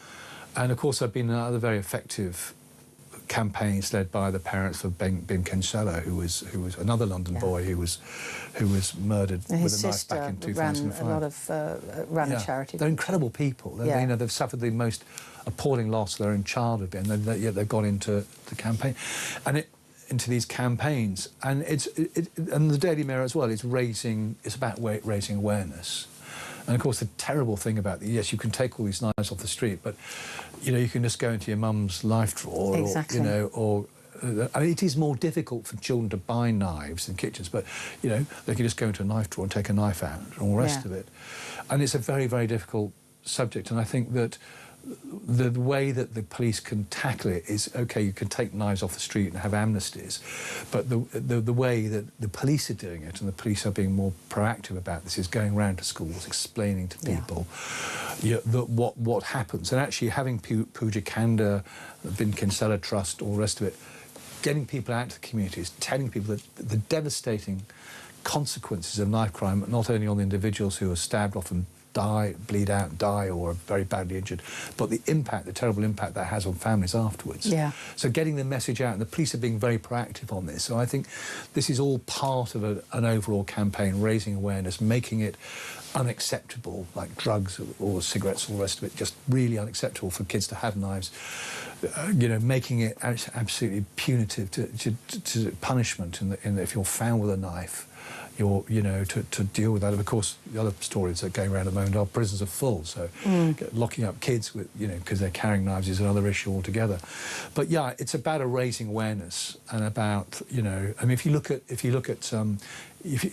for example, a lot of the youth knife crimes, you often find that kids have been excluded from school, or the victims have been excluded from school, or the perpetrators have been excluded from school. You know, there's all these kind of complications around poverty and disadvantage. So these are a very complicated thing, which I think the government is looking at doing, and the police are being very proactive about doing, and let's hope they succeed in reducing the problem. Because also there's the perpetrators often are shocked as well that they're carrying a knife for defence purposes, and then it all goes horribly wrong and their lives are ruined. And you get these as well. You get these pathetic, squalid, you know, rows between postcodes, like places in Bristol and Manchester. Shepherd's Bush is massive on that. Yeah, and it's crazy. This postcode, you know, you're from the wrong postcode, you're in the wrong area. If you're not carrying a knife, you've got to. But there's been tragic incidents, I know, of a couple of kids in Bristol who were murdered, knifed to death in broad daylight because they were mistaken identity. I know. So these things happen. Yeah. So getting knives out of, but yeah, you can't stop knives from being available because, you know, we need them to chop up bread and all the rest of it. And that's all it needs. Yeah, you know, and that's all absolutely. Yeah, so, right. but it has to be Very about raising awareness and dealing with it and getting to these kids early. Getting to them early. Yeah. The iPaper, private firms may face ban on profiteering to make care homes cheaper. Now, I'm all for getting the private sector out of social care. Personally, I think that there shouldn't be any profit taken from these places, but he's going to have a heck of a job trying to stop private companies from taking profit, because that's their whole raison d'etre. Yeah, and who do you replace them with? Exactly. I mean, if the state provision's gone because it's been replaced by these private companies. I'm often shocked about the costs. Are you hear of old people's homes. You know, people selling their homes. 70, 80 grand a year. Getting fairly mediocre treatment. Yeah, very mediocre, yeah. You know, and there's so much money in granny farming, as it's pejoratively described by some people. There are billions and billions. And of course, we have a shortage of carers as well. We rely a lot on relatives to do the caring. So, yeah, listen, I mean, I think if there is profiteering going on, which I'm sure there is, let's crack down on it. And if they think they can earn a fortune out of some other, well, off you go. Yeah, go somewhere else. Go somewhere else, and because it is our money in the end. Yeah. And you know, I'm sure some of these companies do a very good job, and I'm not seeking to cast aspersions on all of them, but yeah, I'm sure there are children's homes, fostering agencies. You know, they should be properly audited and properly costed. The problem is, as we know, in public service, who are in charge of, a lot of them don't have the sort of business acumen to realise when somebody's just ripping taking them for a ride. Yeah, yeah. But there's a lot of, I mean, I remember a friend of mine, his mum needed carers, and he was paying a fortune a day for these carers, but the carers were getting a tiny percentage of that, and the rest of it was going to the company that was handing out. I mean, it's just like the profiteering was extraordinary. Yeah, so nobody wins, right? The patient doesn't win, the carer doesn't win. The only one that wins is the company behind the company. Yeah, and there's been various companies exposed as providing extremely poor standards of care. Yeah. As I say, I'm not saying that to all of them. No, I mean, because profit is the main motivation. So if profit is your main motivation, then care isn't. Yeah, well, I think some companies will have a very good ethos, but as I say, it costs a lot of money, and it should be looked at. Yeah. And you know, some of the costs. You know, I remember. I mean, if you look at some of these sort of PRUs where naughty kids are put once they're expelled, you know, you thought £30,000 a year. I mean, it's like why? Yeah. Well, you know, that's about 3 or 4 times the cost of educating a kid at a state school. So, yeah, these costs, I mean, look, they should be looked at properly and investigated properly, and if there is profiteering, it should be clamped down on. And how widespread it is, I don't know. And how you're going to do that and keep the private firms on board, which we still need until there's alternative, that is going to be the balancing act. I suspect there never will be alternatives, and we will always have to rely on some kind of private provision to who will provide say these we've got a right to make a profit, and that's what we want to do. Exactly. So it's very, very tricky. Yeah. All right, Andrew and I are going to take a quick break, but we'll be back in just a moment.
Across the UK, on DAB+, on YouTube, on your mobile, and on your side. This is Talk. Hello there, and this is Talk, and I'm Petrie, and with me is Andrew Hosken, author, journalist and former BBC senior correspondent. The Sun newspaper, Andrew, has gone with Burnham betrayal fury. Cops vow legal fight to block early release of PC Harper's Killers, see you in court, PM. And this was an extraordinary decision which I couldn't figure out, still can't figure out, that rapists and domestic abusers would not be released early, but murderers would be. I don't understand. I think this is a very confused picture. Yeah. What's happening is that the prisons are full. Yeah. And that thousands of people, I think it was 6,000, it's now going to be 5,000 people will be released early and will be tagged on tags or whatever. Because there are more serious people being convicted and nowhere to put them. Mm. And there is a problem with the shortage of prison spaces. Now, this is something that Labour has inherited from the Conservatives, who closed down 23 prisons. And they are vowing to add another 14,000 places, prison places. But in the meantime, they have this problem of what they do with their overbrimming prisons. Now, this terrible case of PC Andrew Harper, who was killed in the most appalling way in August 2019, and I think it was a quad bike theft in Berkshire, and he ended up, poor man, being caught in a strap and dragged behind a car by these nasty little people, men, and who were convicted of manslaughter, not murder. So there were two of the the people. And they were all grinning in the courts, I remember. Oh, it was absolutely terrible, and your heart goes out to, you know, PC Andrew Harper's family. So there were two of the people convicted were Jesse Cole and Albert Bowes, who were passengers of the car. They got 13 years. And Henry Long, who was the driver, got 16 years. Now, there is no suggestion that Henry Long, the driver, who got 16 years, will be released early. There was a suggestion, perhaps, that the other two, the passengers in the car, Jesse Cole and Albert Bowes, could be eligible for release. But there's been no decision or suggestion that they actually will be released. So I think what the press are saying is, well, they're eligible. Right. But I don't see any possibility of them being released early, given the hoo-ha, rightly, around the Well, it's the Police Federation, isn't it, that are preparing to take legal action, because they're saying that this doesn't bode well for other cops on duty. And, you know, if you just kill a cop and then you only get to serve a few years, then... Yeah. No, I just personally, I just don't see it happening. It's also the lead in the Telegraph, and I just think it's just for the birds, the idea these people would be released. As I say, you know, there was potential that under this release scheme, given the category of crime, manslaughter, of which they were convicted back in August 2019. So, you know, the thing is that people say if you get 20 years or 10 years, you will serve. Everyone does. You will serve 10 years of that. Yeah. You serve half the licence, so you serve half that term. So they would be 13 years, so they would be coming up, so convicted back in, 2020, so 6 years on down the road. So next year, they would be eligible for early release. But whether that happens or not, I would doubt. I think it would be a massive home goal and I think that Burnham is very... I mean, he's much more tuned to the public, I think, than Keir Starmer. I think that's the reason why he's in number 10.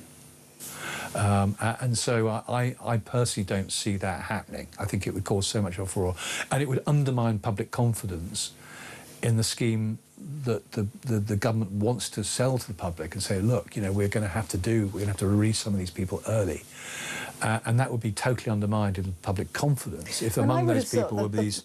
Jesse Cole and Albert Bowes. The public, though, I think would be happy, not happy, but early release for non-violent crimes.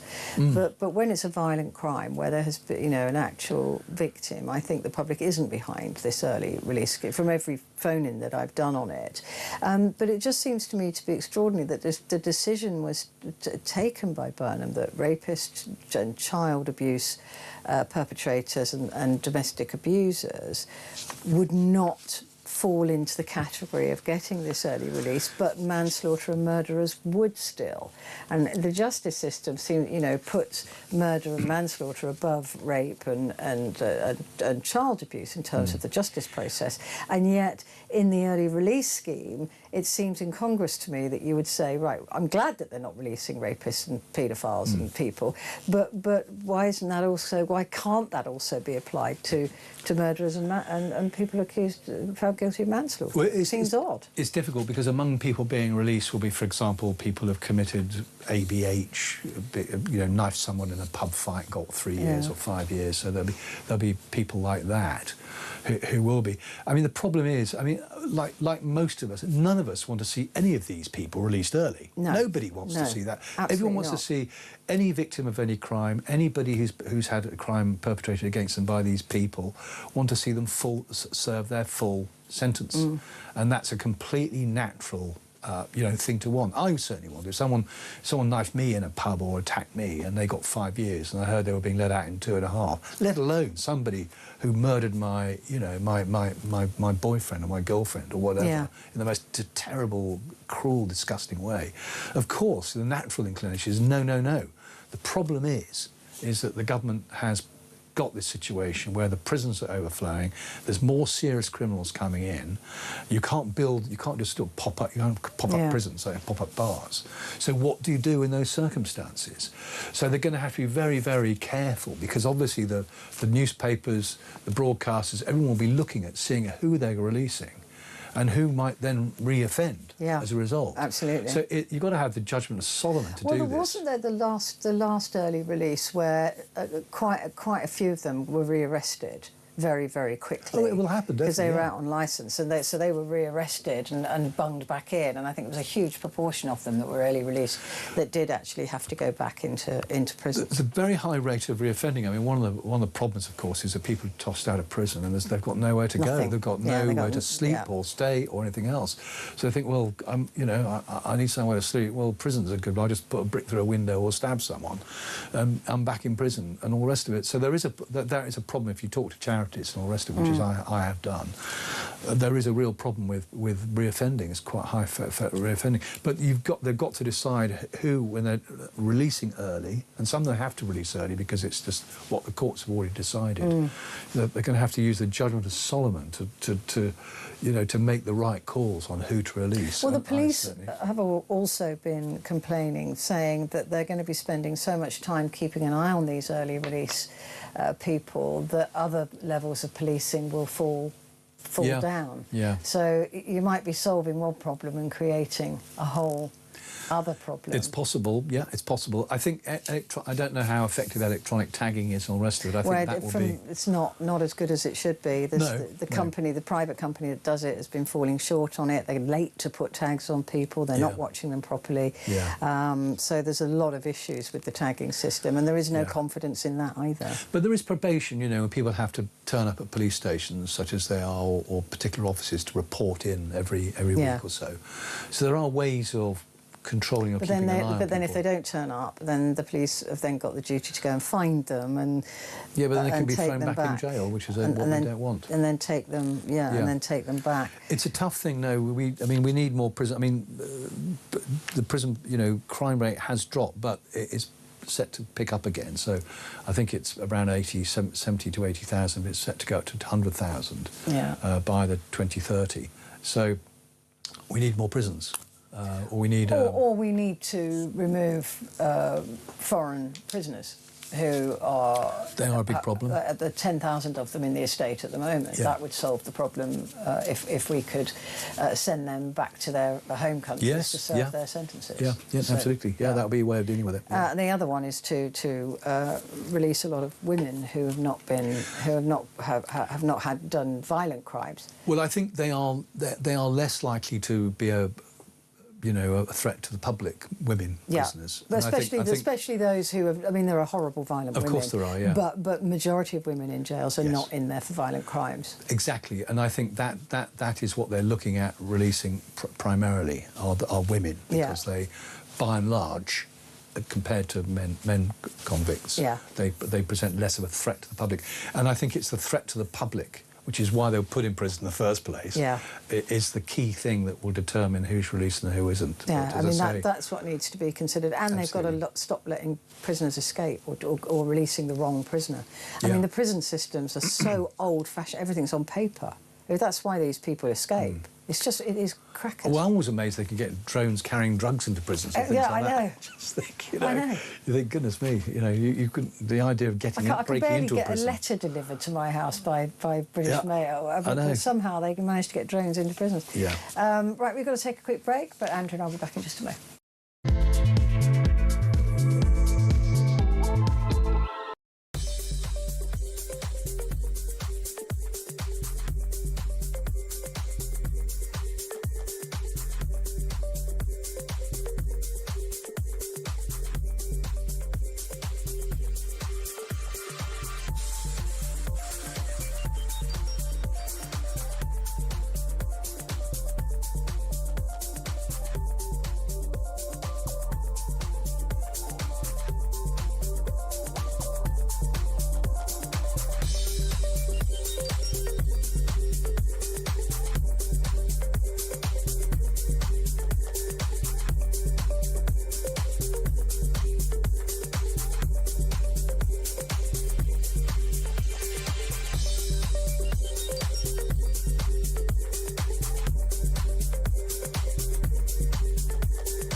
across the UK.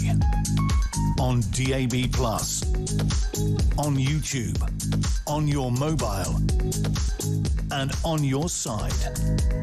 This is Talk.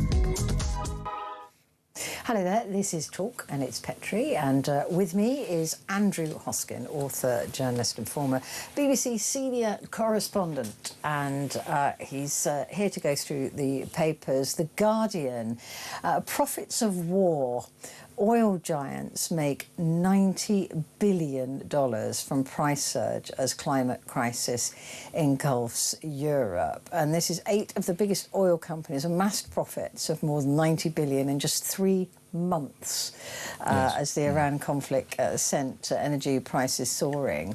But the windfall war profits have reignited calls for oil and gas super majors such as Saudi Aramco and BP to pay for the environmental damage caused by cashing in on human misery. And I was reading earlier on, I nearly did this story today as one of my main stories. That these companies now are moving away from renewables, given the amount of profit that they're making, and they're saying, well, this is our job, it's our job to make profits. Well, yeah, and they're not, they're being aided and abetted by Donald Trump, who foolishly believes that the climate crisis is a conspiracy, and that we should burn baby burn and all the rest of it, and he's closing down, he's destroyed schemes to build windmills. He's got like Don Quixote, he's got a thing with windmills. He doesn't charge them, he just sort of stops them from being built and closes them down. He keeps saying that China makes the windmills, but they won't use them themselves. Yeah, they are the biggest users of wind renewable energy in the world. Of course they are. And also, there's millions of jobs in this new energy. And also, if you think, well, if you took the view, well, I'm not sure that human beings may be heating up the planet, but is it worth taking the risk that they might be by carrying on doing what we're doing? Yeah, I mean, I keep saying this to people. And not investing in this. It's irrelevant, really. Not irrelevant, but whether you believe in climate change by human beings or not, the fact is the climate is changing, and that is evident to everybody with eyes, right? Yeah. So, or even who just knows what the weather's like. We can see it. We know it's happening. So let's act on that basis. Well, we have these brilliant climate scientists who have been warning us for the last 50 years. And it's rolling out exactly as they predicted. Absolutely. And they can even tell the types of carbon dioxide in the environment, the carbon dioxide caused by a cow letting wind, and the stuff that we are creating while the cars. They can actually categorise it. I think there's 5 different types. So we know that we're creating this. It would be naive to assume we weren't. And for example, in London, I was having a conversation with someone, all this electric stuff. And I said, well, look, if you worked in central London as I did, in Oxford Circus. In Oxford Circus at Broadcasting House, when I was a BBC reporter, we would exceed the annual pollution EU levels by about 6 o'clock in the evening on January the 2nd. That shows you how filthy it was. Since we had electric buses and electric taxis, the air has been improved remarkably around London. So just on a health basis, that these fumes cause cancer and breathing problems and all the rest of it, leaving aside climate change. But of course, it's an ill wind that doesn't blow someone some good. And the war in Iran has obviously shot up oil prices, again thanks to Donald Trump, who has been playing the market and all the rest of it, and is big friends with the oil companies. The gas prices have gone up hugely. Of course, it may cost him enormously at the midterm elections. But of course, these oil companies are profiting enormously from... Huge. I mean, these are massive. Billions and billions and billions, And of course, why would they seek to try and save the planet by helping us invest in other energies, green energies, which are massively beneficial for the environment and for us and for the health and for the planet. So it may be that nations will have to, like with the problems we have with social media, and these very powerful social media companies will have to get together and actually do something to break up these companies, or at least, tax them more, or get them, I don't know what the answer to it is, to how you get these companies under control.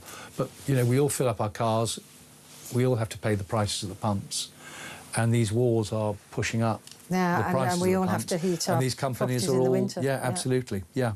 I mean, So it is shocking to see the levels of profits, and there's, I mean, absolutely. even those people who are great believers in capitalism, and you know, if you're doing the job, then you make the money. But this is not them improving their services or doing something good that's made these profits. This is just. But sadly, we're all part of the same hypocrisy. We all get in our cars, we all switch on lights. You know, we all use this, so we're all part of the problem. Yeah.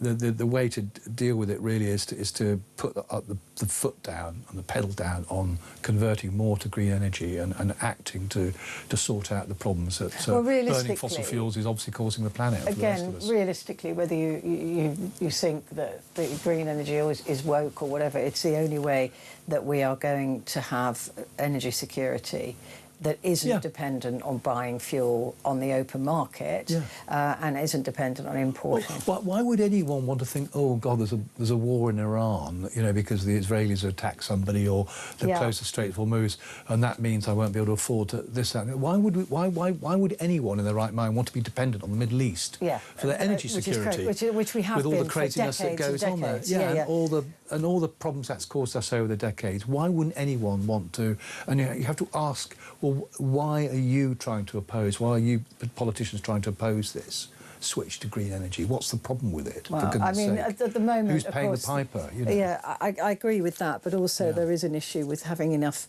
and good enough and big enough batteries to store the energy, because at the moment we're producing way more solar power than we can possibly use, and we're selling it cheaply to other countries because we can't store it, and that technology needs to be caught up on, so that we've got the grid and we've got the storage, so we can produce all the energy in the summer and then use it over the winter. Of course, but there is a kind of political mindset that is dead against green energy for some reason, because it's considered to be, I don't know what the problem with it is. I mean, you know, as I say, London's air has been massively improved as a result of this is interesting as well, on the front page of the Guardian, talking about the tagging system that we were just mentioning. The electronic tagging system that will be relied upon to monitor thousands of offenders released early from prison is failing to alert authorities of potential breaches. Well, we were talking about that earlier, weren't we? Yeah, I mean, there's got to be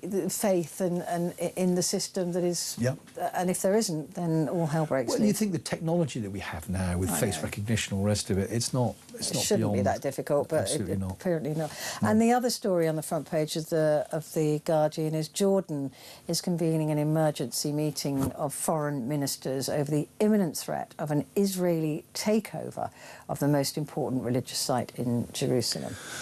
Well, this is a very worrying story, and it's indicative of the kind of extremism we've seen in elements of society in Israel. And if you look at this particular site, this is the so-called the Al-Aqsa Mosque. You know, you can think of the Dome of the Rock, that beautiful dome. Well, it's part of a complex of there's two main mosques there. There's the Al-Aqsa Mosque and there's a Dome of the Rock, who are next to each other. And they're on top of what used to be the remains of the second temple of the Israelis. And there were two temples. So the first temple was destroyed by the Babylonians in 500 BC, and then the second temple was destroyed by the Romans because of the Jewish rebellion against the Romans in 70 AD.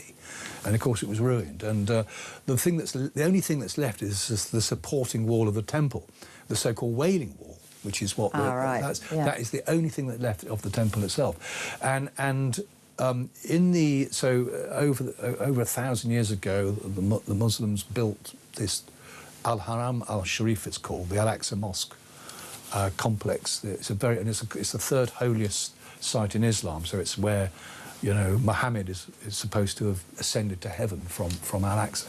So it's an incredibly important site, and it's part of the old city of Jerusalem. Now, the old city of Jerusalem used to be part of Jordan until 1967 and the Six-Day War. And in that war against Jordan and Egypt and Syria, which was run by the Israelis in record time, they captured the old city, so it's occupied territory.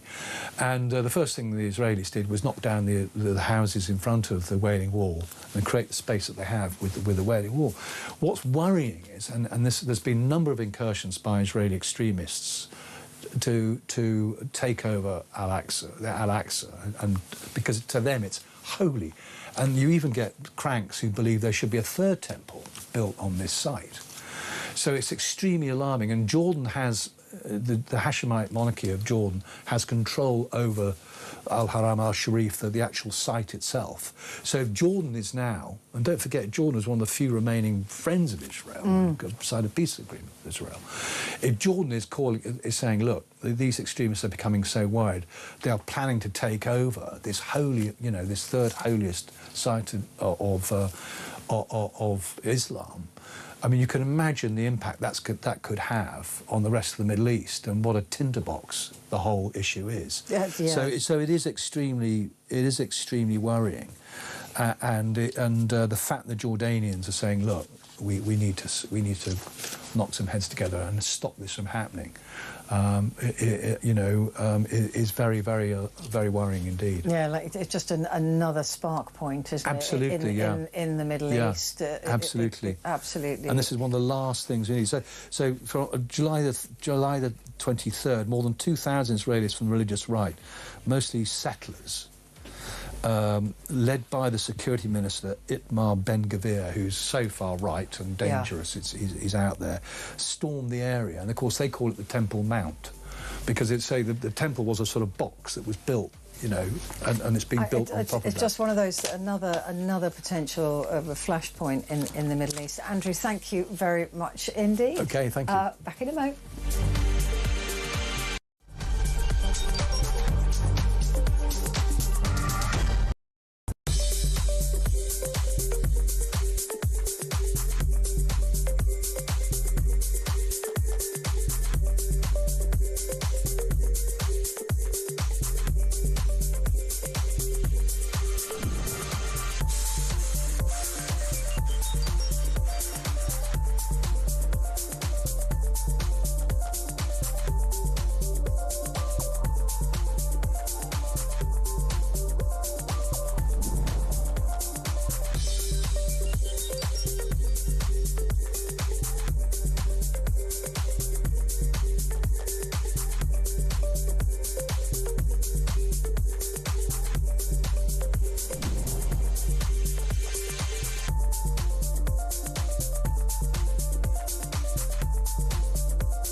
Across the UK, on DAB+, on YouTube, on your mobile, and on your side.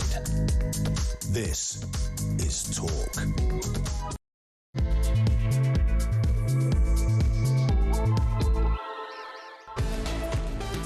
Hello there, and a very good morning to you. It is Petrie here with you, and this is your Talkback Hour. And what I'd like to talk to you about is a high-profile clinical trial of drugs that can delay puberty in children, questioning their gender, can now go ahead after the High Court rejected a legal challenge by campaigners. Now, the Pathway trial is run by researchers at King's College London and will start recruiting more than 220 children between the ages of 11 and 16 years old.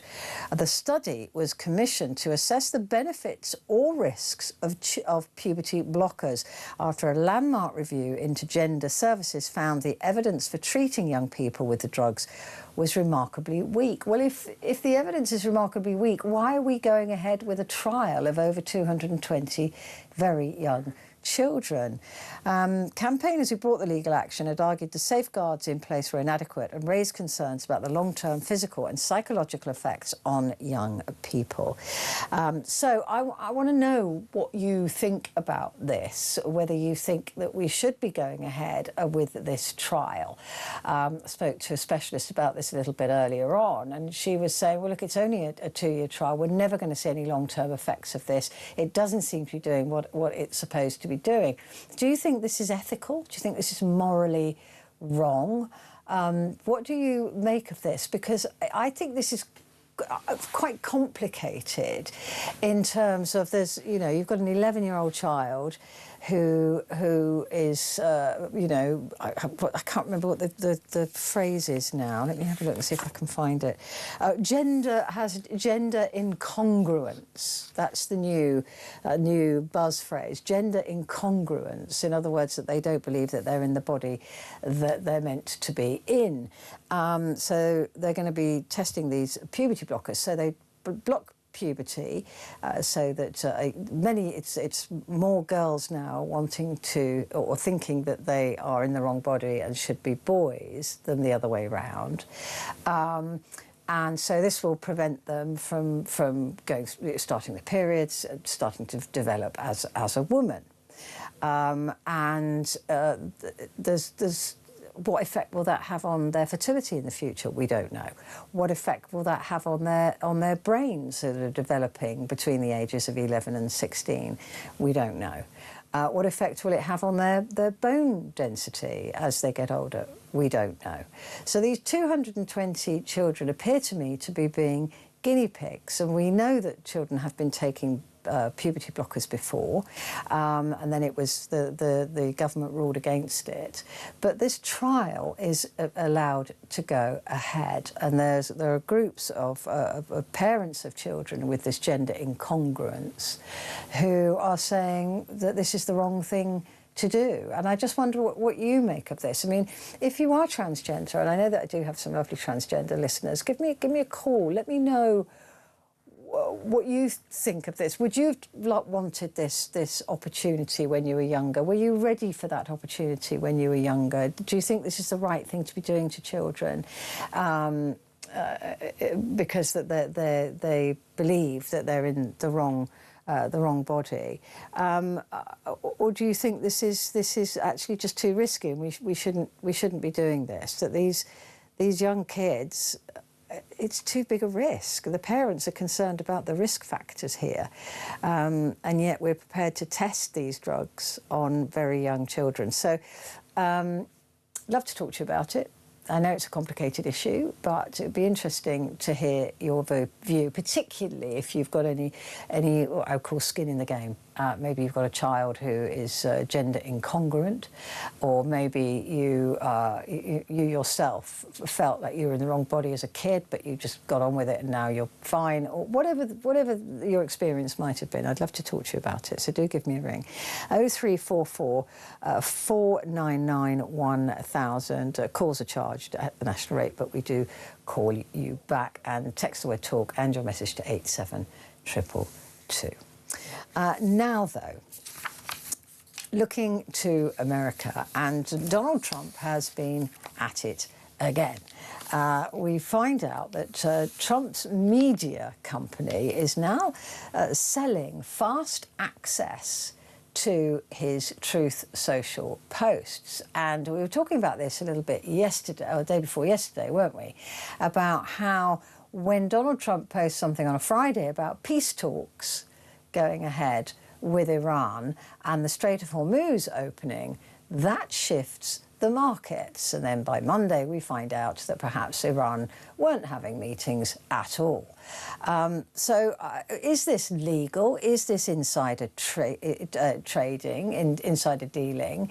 What we do know is that Trump Media is set to make $100,000 a month from those people who sign up to see his Truth Social posts a little bit earlier. We're here to discuss this and other stories around Donald Trump is John Misek, politics editor at masslive.com in Boston. Great to see you again. Thank you very much indeed for joining me, John.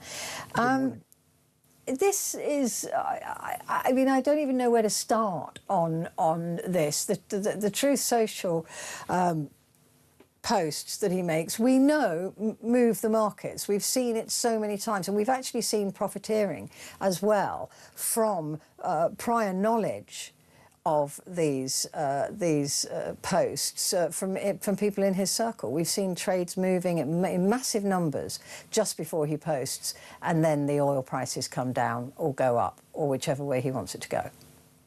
Yeah, Petrie, I can't speak to the legality or illegality of this, but I mean, it certainly does smell funny. The president selling access to these posts and them going to, high earners and people who have an interest in what happens in the markets. And certainly it seems like another part of the administration's sort of ongoing grift. This is the Trump family and Trump enriching himself through his office, and now you have people on Wall Street who, ahead of the rest of us, who have money tied up in our retirement accounts and IRAs and 401ks and that kind of thing, who are subject to the whims of the market and can't do anything about it. Them getting an advantage over everybody else. It does seem, though, again, when I looked more into the details of this, is that this, at least in theory, shouldn't be allowed to happen, that any government policy decisions, and this is the first president that we've seen who puts everything out there on Truth Social, right? I mean, everything, usually in the early hours of the morning in Washington. So that's a new thing. So everybody's trying to catch up with that.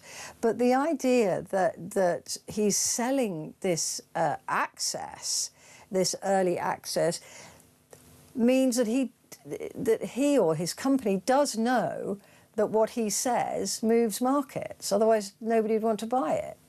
Oh, absolutely. And this is why we see calls, Petrie, for members of Congress to be banned from stock trading for that very reason, that they ought not to be profiting or having any advanced knowledge of the companies that they're charged with regulating. It's become a major issue in a U.S. Senate race here in Massachusetts. I think most Americans look at this and they realize that there's something terribly wrong with it. And they look at the president who can move markets, who does move markets, selling access to Wall Street bankers, and probably have the same questions. But again, the guardrails around a president, it seems that they are merely suggestions. Part of a gentleman's code, if you like, that other presidents have put everything in trust. I think that even the Carter's peanut companies were put, away from him. He wasn't allowed to move any of those markets. But they seem to be more suggestions than a legal requirement. Would that be the right way of reading this? I mean, I think in past administrations, Petrie, that was clearly the case. There are bright line delineations on what a president could or could not do. These quasi-independent government these independent government agencies are that for a reason, so that they are immune from pressure from the executive branch. Yeah. What we have seen, though, in practice in Trump Mark II is these agencies are now utterly supine. You can see, you look no further than the FCC, which has pursued the agenda of the White House, going after broadcast outlets that are critical of the administration's programs who have been critical of Donald Trump, threatening to yank their licenses. Clearly a imposition on the First Amendment right to free speech, but that's where we find ourselves. The Securities and Exchange Commission, which is charged with regulating all of this stuff, again, run by a Trump loyalist. And these normally very firm guardrails, even in the Department of Justice that typically exist, do not exist under this current White House. So people are looking into this, though, aren't they? Tell me that they are. This could be akin to insider trading, which is illegal, right? I mean, that is we know exactly right. We know We've it seen goes people on. go to prison for that. Yeah, yes. you can go. I mean, we've seen quite famous celebrities go to prison for things like that. But that is illegal. So somebody is looking into the legality of this, and should we know who signed up to this as well, because that seems to be being kept secret as well. Any companies, because this was available on the 1st of August, with the 5th now, some people presumably have signed up, but we don't know who they are. No, I mean, I do not know if the president's media company is publicly traded or not. If it is publicly traded, that information should be released in stockholder reports and board of directors meetings documents. This is one of the reasons why, Petrie, this White House has put so much muscle behind the efforts to constrain voting and constrain the midterm elections. They know, and this is not out of the blue, that if Democrats retake the U.S. House and retake the U.S. Senate, that it's going to be an investigation free-for-all for the final 2 years of President Trump's administration, and you can bet this is one thing that they're going to delve into. And this is a president who's been able to enrich himself to the tune of over $2 billion in the last year and a half. Exactly right.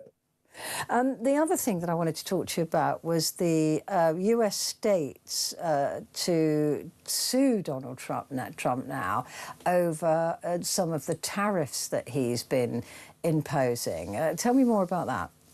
So this is a lawsuit filed by 23 state attorneys general. These are the top lawyers in each state who represent state governments in court, and the Democratic governors of 2 states challenging the latest round of the White House tariffs. These are all Democratic attorneys general. These are all Democratic governors who are undertaking this legal action.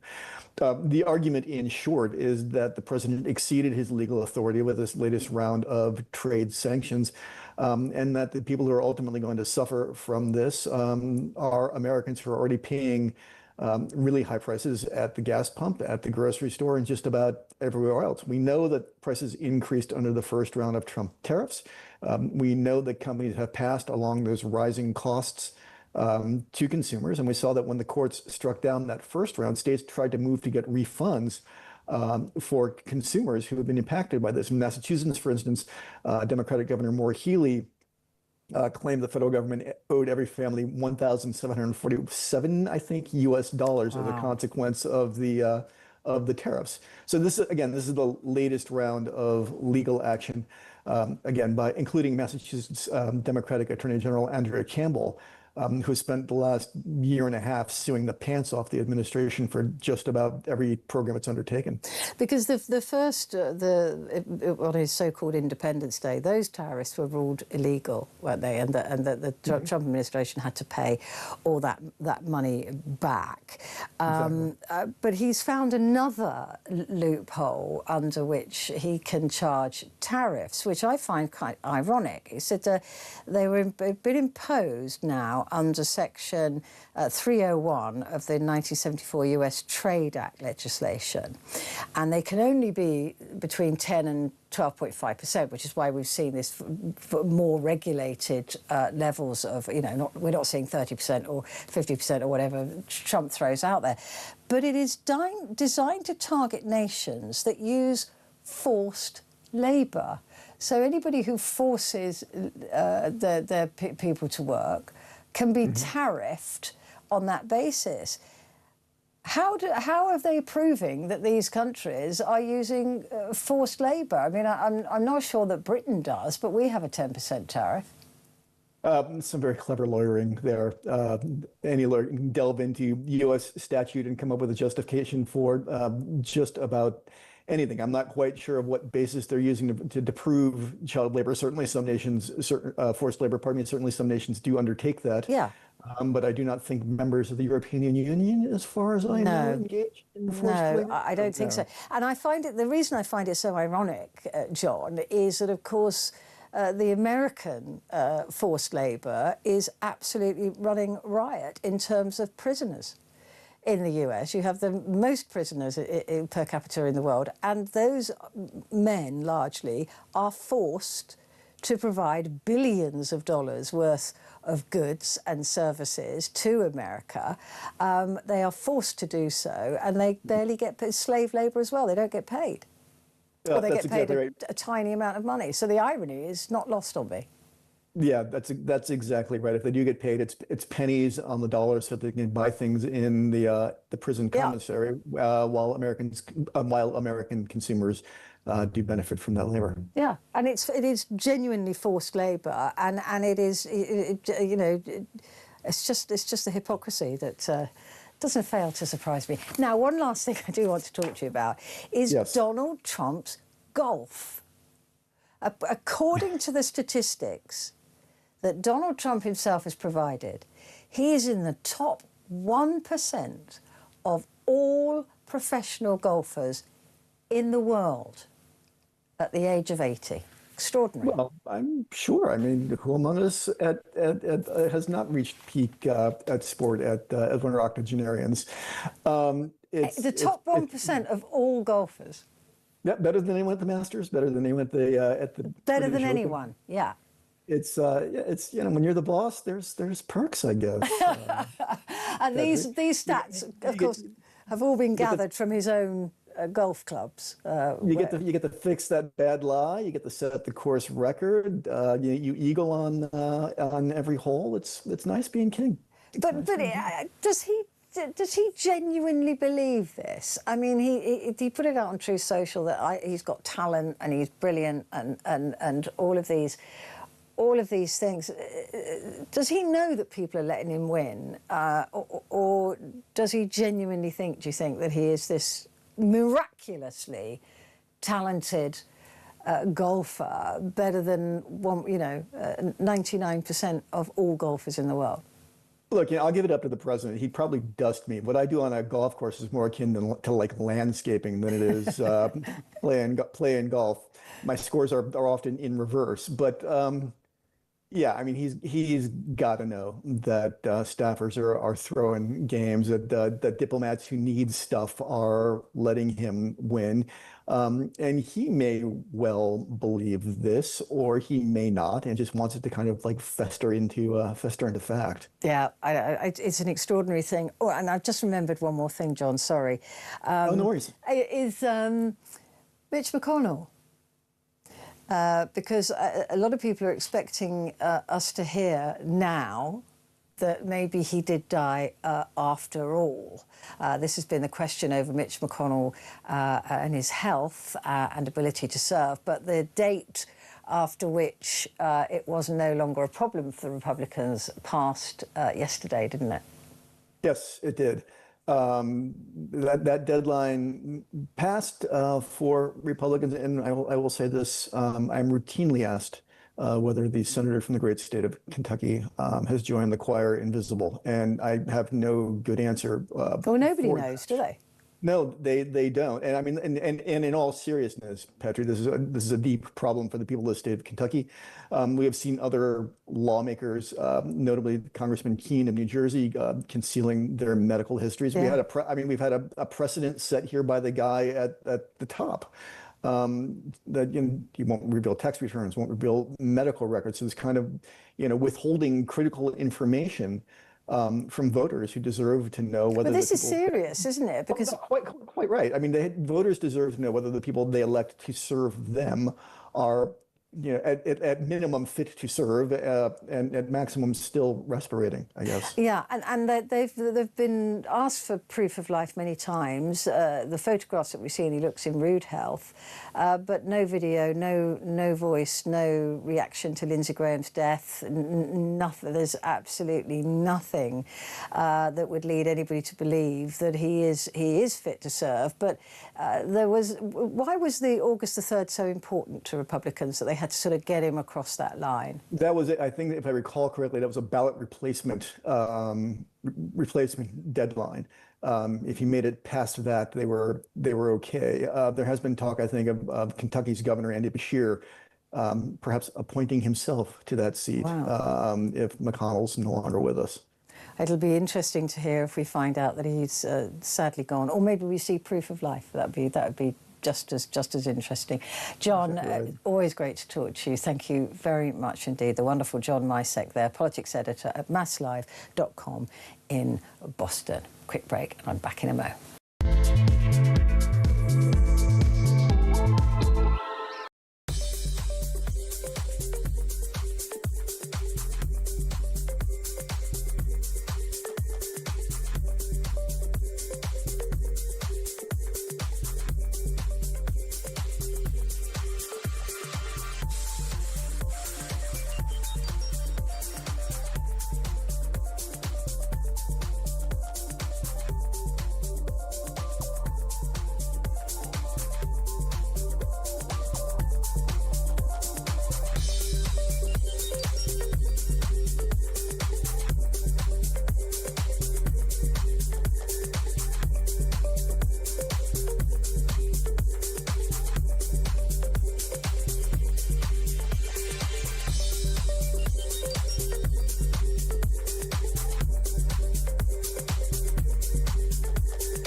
Across the UK, on DAB+, on YouTube, on your mobile, and on your side. This is Talk. Hello there, this is Talk, and it's Petrie here with you. And just a reminder, we're going to be talking space coming up with Andy Lound. But before then, we are discussing the puberty blockers as to whether it is either ethical or morally wrong to be testing these. It's a trial for young people between the ages of 11 and 16. Over 220 of them will be coming forward to take these puberty blockers. And there's a lot of parents of, it's called gender incongruent now, just a new phrase for you to get used to.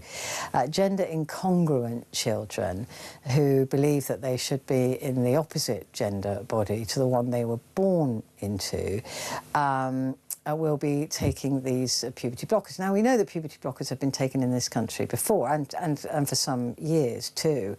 But what they don't know is what the effect of these puberty blockers will be on these children long term. However, this particular study doesn't answer that. As far as I can figure it out, the children in this trial group will be split into two lots of children, so 110 per group, and one will be given the puberty blockers straight away, and one will wait for a year to be given the puberty blockers. They can't decide which group they're going to be in, and then they will test to see what effect it has had on those children in that year. It doesn't seem like it's worth the cost that these children may pay, because, of course, if you're blocking puberty, particularly in girls, and there's a lot of girls now, more girls than boys now, who believe they are gender incongruent, who don't want to go through puberty, who don't want to become women, And that, of course, blocking their puberty during these years may have a real impact on their potential fertility in the future. There's also questions about what effect it has on brain function.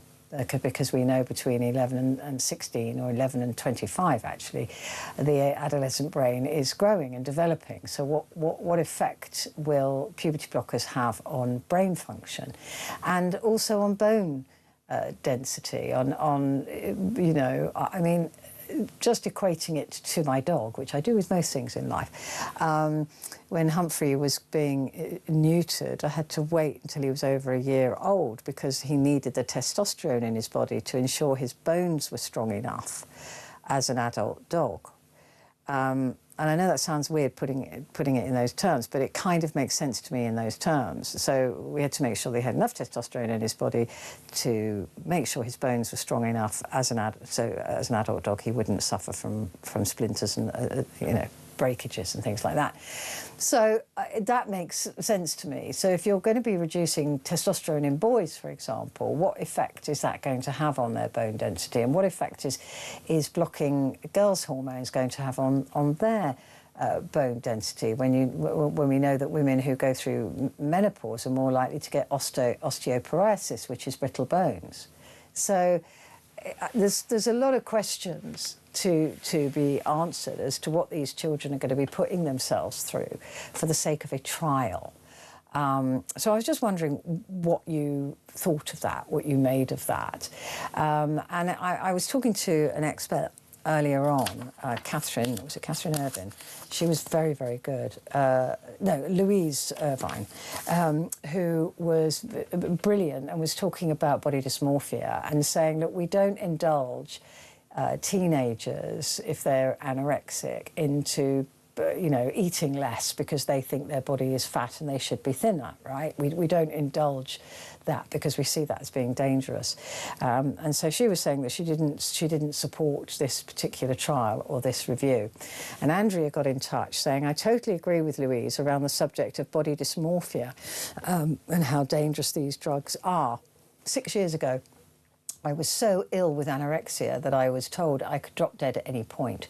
I truly believe that needing food as a human was a conspiracy theory made up by the food manufacturers just to make money.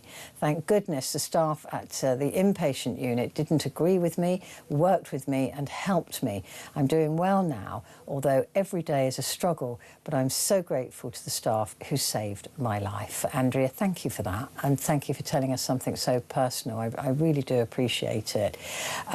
So yeah, there's Andrea there who was saying that she had firm beliefs in she didn't need food. Well, that's not a thing, and it could have killed her. But nobody indulged that. Nobody said, well, that's okay if you believe that. And does that equate to a child who thinks that they're in the wrong body? I think it's a very complicated thing, and I think I agree with Dr. Louise Irvine as well, saying, well, why hasn't there been any studies done in the fact that girls now, more than boys, believe they're in the wrong body, that it is girls who are in this gender incongruity, that they are now more likely to not want to go through puberty and not develop as a woman. What is going on there that they are so scared of, perhaps, of womanhood?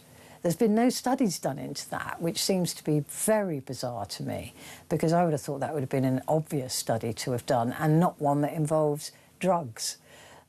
So it's very strange to me. But I'd love to hear from you. I know it's a difficult one, this, but it'd be great to hear your voice. So do give me a call if you can. 0344 499 1000.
across the UK.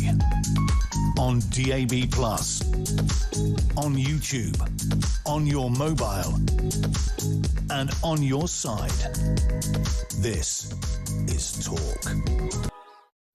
Hello there, and a very good morning to you. This is Talk, and it is Petrie here with you.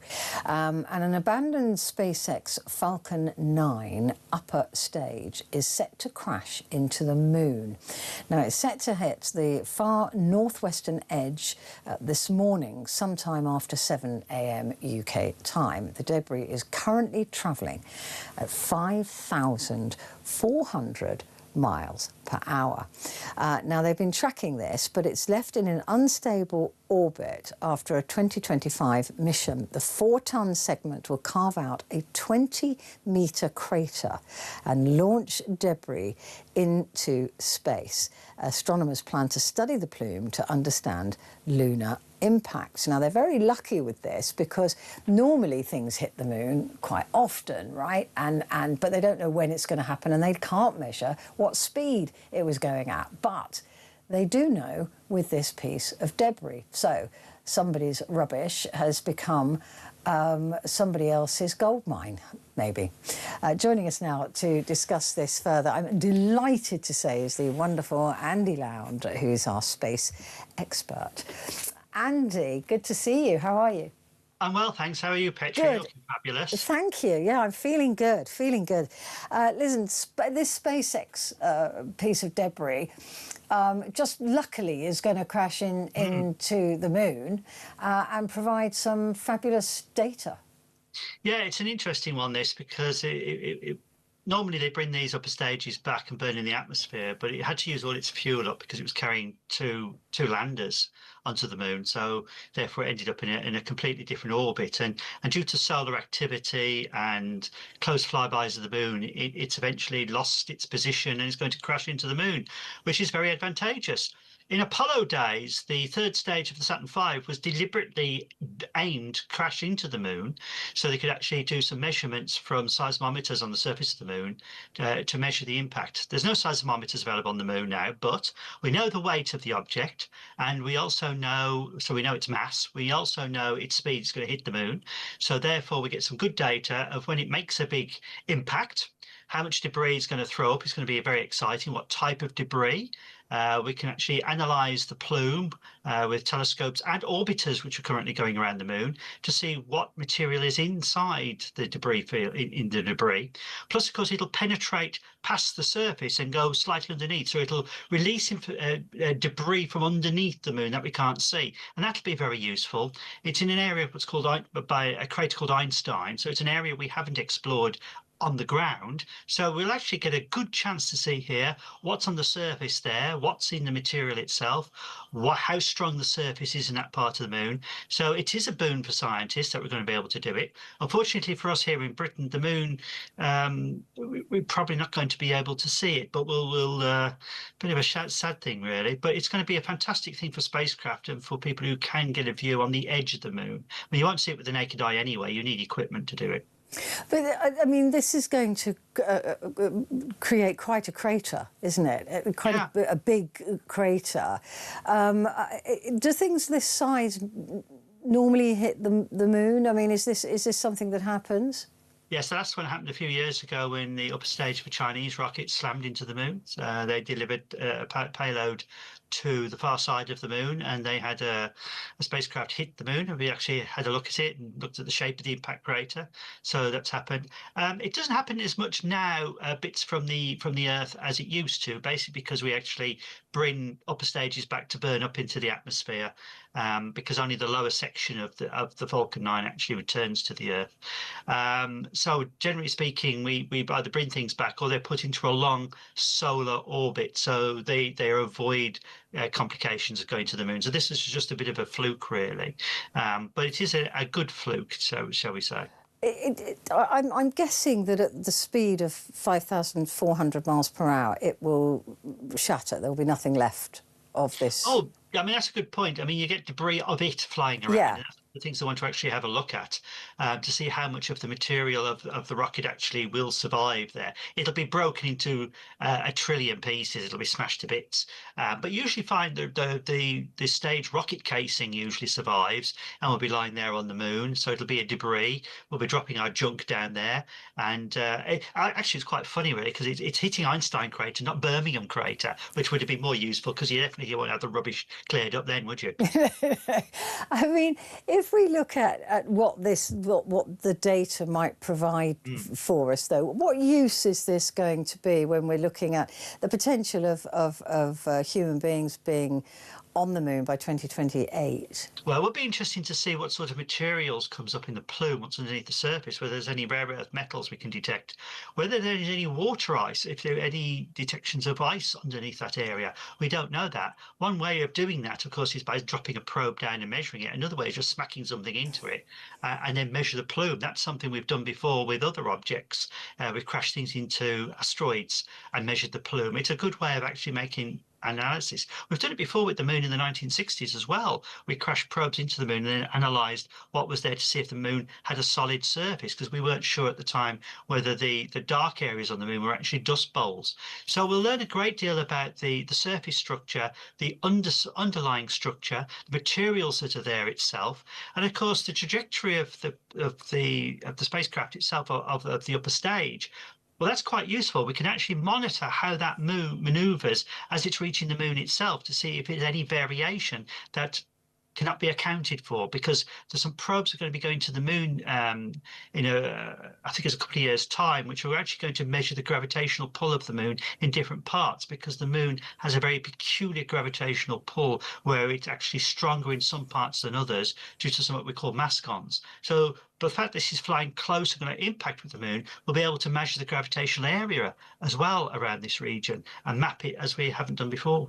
With this SpaceX Falcon 9 upper stage, it seemed, how did it just ended up wandering around? Like you said, it's normally it would be brought back through the atmosphere to burn up, but floating. How come it's not going to hit Earth or anywhere else? Why the moon? It was carrying Blue Ghost and Resilience, 2 landers, to drop onto the surface of the moon for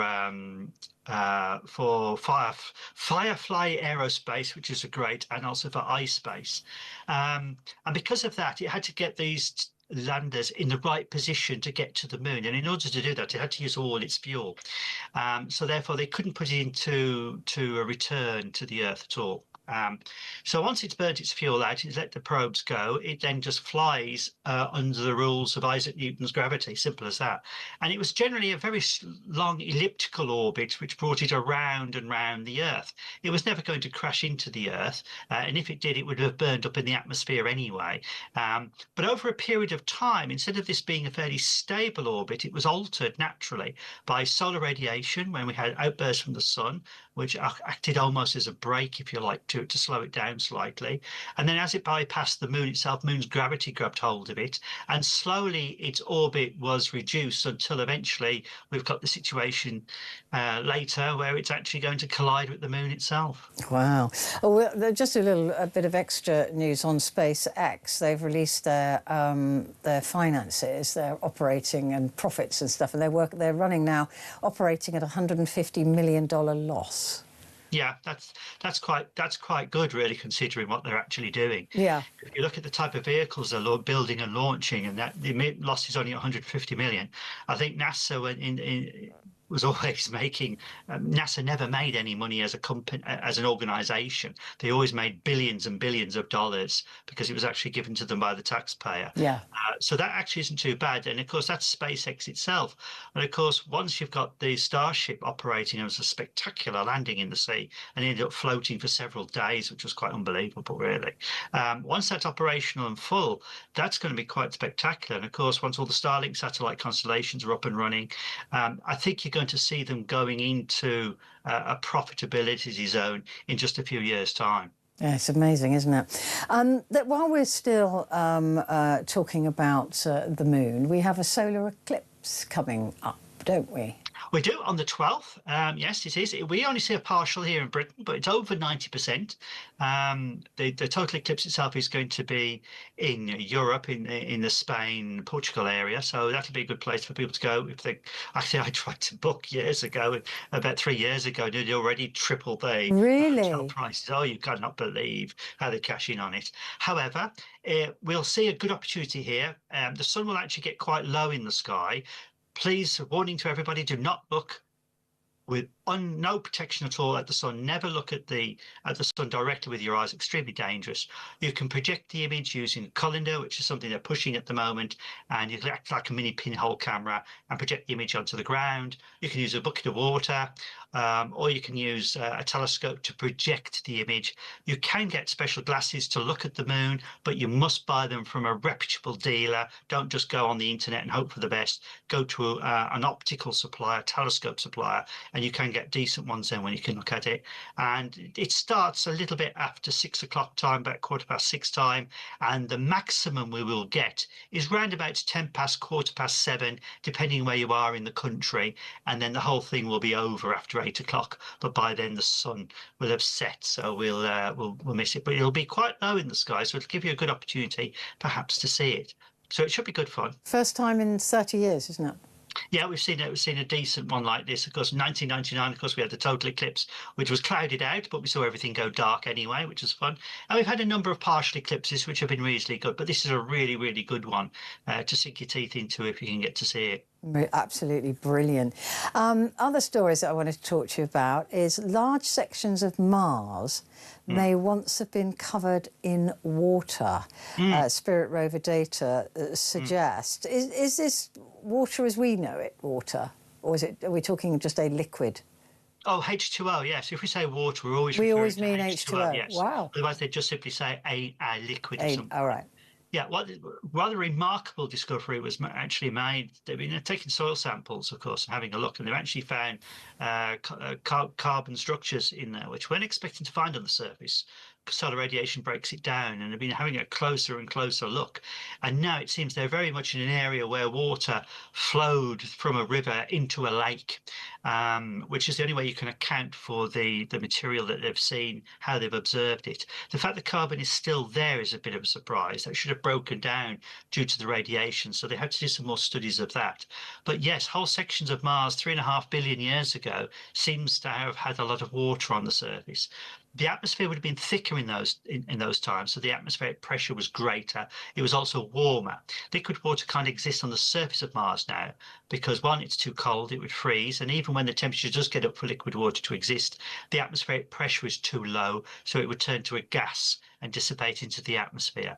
But 3.5 billion years ago, the planet was very, very different. Volcanic eruptions were taking place. It had a magnetic field, its core was rotating, and therefore it would have resembled a smaller version of Earth all those many, many, many eons ago. Wow. And where there's water, there's life? There's the possibility of carbon chemistry, in which case things that we would call microorganisms, which would be life itself. There's life on Earth 3.5 billion years ago, and it's interesting to think that perhaps life had started on Mars. It does depend on a lot of other factors, of course, whether or not you've got the other right materials there to allow carbon chemistry to take place, and that's often distributed there from meteorite impacts, materials like that, which seems to have happened on the Earth. But there is a possibility that microorganisms may have existed in those early seas and lakes of Mars, and if that's true, and they, of course, they all died because it lost its atmosphere, the planet cooled down. The remains of those organisms may still exist as a fossil record. But some people speculate the possibility is, of course, that there are lakes underground on Mars. And if that is true, then you never know. Microorganisms whose origins date back 4 billion years may exist in those lakes of Mars. Would they still be microorganisms though? If they yes. Okay. To evolve into anything bigger, you would need a different environment itself. I mean, we're only here because our environment changed constantly. The microorganisms in the Earth's oceans and around changed our atmosphere. And everybody talks about plants taking up carbon from the carbon dioxide atmosphere and releasing oxygen. But it's microorganisms that do the big work for us, even to this very day. So they're really critical to us. And once that atmosphere changed, you had the chance of evolution for organisms that breathe oxygen, such as ourselves, which gives us lots of energy, which means we can move around. But you need the environment environment to be correct for that, and Mars just hasn't had the time to have that kind of an environment. So they would probably remain as microorganisms. And if there is water under the surface of Mars, is that water that we would be able to use if we were ever on? Yeah. Yes, there's water, certainly water in the polar regions, and that exists already.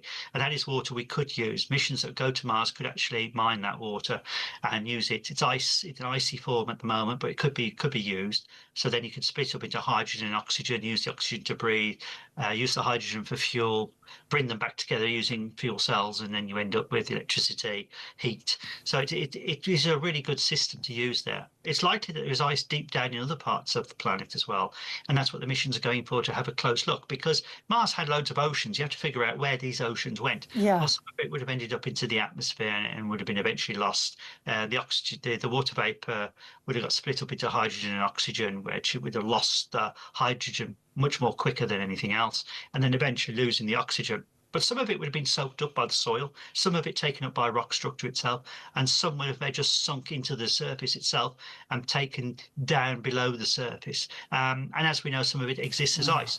Most of the ice pack that you see in the polar regions of Mars is actually its atmosphere, CO2, freezing on the surface. But in summertime, when that has disappeared, there's still ice there, and that ice therefore is water, because all the CO2 would have gone back into the atmosphere. God, it's amazing, isn't it? I love this. Can you stay there just a mo, and I'll come back and talk to you a little bit more.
Across the UK, on DAB+, on YouTube, on your mobile, and on your side. This is Talk. This is Talk, and I'm Petrie, and with me is Andy Lowndes, who is our space expert. And I get very excited about these things, as Andy knows. Right, we're just talking about Mars there, but scientists say they've detected promising signs that a planet orbiting a star 49 light years from Earth could have an atmosphere, making it potentially suitable for life. Now, it's got a horrible name. It's called LHS 1140b. The object is about 5 times the mass of our planet, or it's been dubbed a super Earth. So is this close enough for us to ever visit? Well, if we could change our technology, probably, because we're never going to do it within a lifetime when they're that distance away. So how much is a light year? It's the distance travelled by light in a year, and light travels at 186,000 miles per second. Right. So if you could travel to that planet, if you could travel at the speed of light, you're looking at what, 48 years? Yeah, 49 years. Which you can't, which actually isn't the way you do it. And that's because you'd have to slow down. So you could probably only have to go halfway and then start to slow down again. So in reality, it would probably take you 60 years to get there, because if you could travel at the speed of light. Because, of course, you can't just suddenly break a vehicle down at the speed of light. Yeah. Otherwise, you get splattered against the windscreen as soon as it slows down. And that's why you've got on Star Trek, they talk about operating the inertial dampers. Oh. That's a made-up effect to stop them splattering against the screen at the front. Otherwise, they would. So yes, it would take longer. So we're not going to be able to get there. And again, it's just it's a good speculation, but the data coming through is very early days yet to see whether or not the atmospheres are possible. We know atmospheres are possible, but what those atmospheres are composed of. And there's a whole host of things before a planet can actually become habitable. Yes, it's got to be in a habitable zone. That essentially means it's a zone where liquid water can exist on the surface of the planet. And therefore, if you've got liquid water, then you've got the temperatures correct for carbon chemistry to take place. But then you still have to have all those other chemicals for carbon chemistry to react to. There also has to be lots of energy on the planet itself, either internally or externally from its parent star, or preferably if it's got a large moon going around it, which is really useful because that throws a lot of energy into our oceans and onto our planet. And that's what you need to do. You need to be able to mix things up a bit to allow the chemistry to actually start to happen. So there's a lot of ifs before you ever got the possibility that life could even start. And even then, if you have the right conditions for carbon chemistry, and it does happen, does life itself happen? We've got carbon chemistry happening in Saturn's moon Titan, for instance. We see it, it's observing.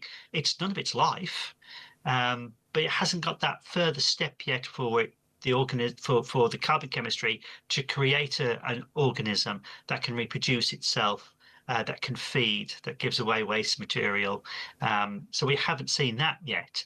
So there's a lot of big ifs before we ever get there. And one of the great mysteries is how did life actually how did it arise on Earth itself? Yeah. That's the biggest question. You can have all the mixture of the chemicals in the world, but what is that spark that actually creates it to, or I don't like the word create, that forms it to actually happen? Yeah.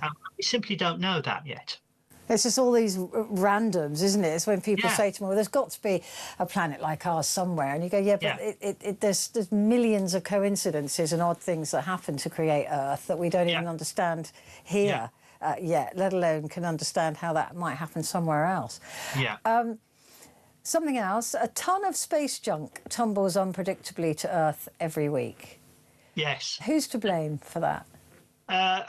That's a good question. You always want to blame, I say. Yeah. The insurance companies will love this. Actually, they won't, because they don't have to pay out on this. I asked my insurance company once about this. If space debris hits the house, am I insured? They went, no, you have to go to the embassy of the country who owned the vehicle in the first place and claim directly from them. So you can't insure for it anyway. Who's to blame? Well, since 1957, 19,000 objects have been placed into space. And in the modern age, we have systems where we can bring the junk back. Upper stages are generally brought back down to Earth where they burn up. Satellites can be deorbited and brought back down. But I'm afraid for a great deal of the time from 1957 onwards, if they didn't naturally lose their orbit, which Sputnik 1 did, for instance, I'm afraid they stay up there as bits of junk where they start to collide, bits fall off, fall down, they decay, their orbits decay unpredictably, and that's because of solar radiation, swells our atmosphere, that slows the vehicles down, and then they slowly come down. So we do get a lot of junk returning from space. The big advantage to Earth, of course, is we're mostly ocean, and most of it actually falls into the ocean. Yeah. Very little of it actually hits land. It does sometimes, but very little of it actually does. So it's an issue. It's a major issue at the moment. There are plans to deorbit some materials by putting satellites up. Starlink, for instance, people talk about that. Starlink is designed to re-enter the atmosphere and burn up over a short period of time. Oh, well, it's been up there, it only stays up there for a few years, and then its orbits are decayed and actually come down safely. So they've thought about it on things like Starlink, but it's the early stuff, the stuff that we really put up, I think, in the 70s and 80s, which could be quite a disturbing thing. Sooner or later, I guess, a piece of debris is going to hit somebody or something. A house. It's a miracle it hasn't so far, right? It has. We've had a cow was killed in Cuba when a bit of Russian satellite hit it. We've had no humans killed yet. And so a bit of Russian debris landed in Canada, which actually had radioisotope on board, which was to power the vehicle, and that had a mild, I say mild, yeah, a mild radiation threat, so they had to be isolated and taken away from there. And of course, so there are issues with these things, but they're trying to mitigate it as much as possible. And the more we put stuff up there, the more difficult it's going to be. Yeah. Having said that, companies like SpaceX, companies like Bezos bring their materials back, a controlled return under normal circumstances. I know we have an odd one in this particular case, but this odd one in this particular case is going to hit the moon anyway. And can I correct myself? I made a mistake a bit earlier on. People might be able to see it. The moon will be visible in the early hours of the morning, in that time of the morning. I've just checked the star chart to make sure it actually is there. It is going to be above the horizon, but you'll need optical equipment to look in the top left-hand corner, about 10 o'clock position, right on the limb, if you've got any chance of seeing something. Wonderful, Andy. Thank you very much indeed. And Andy is back with us for a whole hour on the 19th of August in the studio, able to take your calls. That's very exciting. I'll see you then, Andy. Yes, we're doing special hours for you through the summer and tomorrow.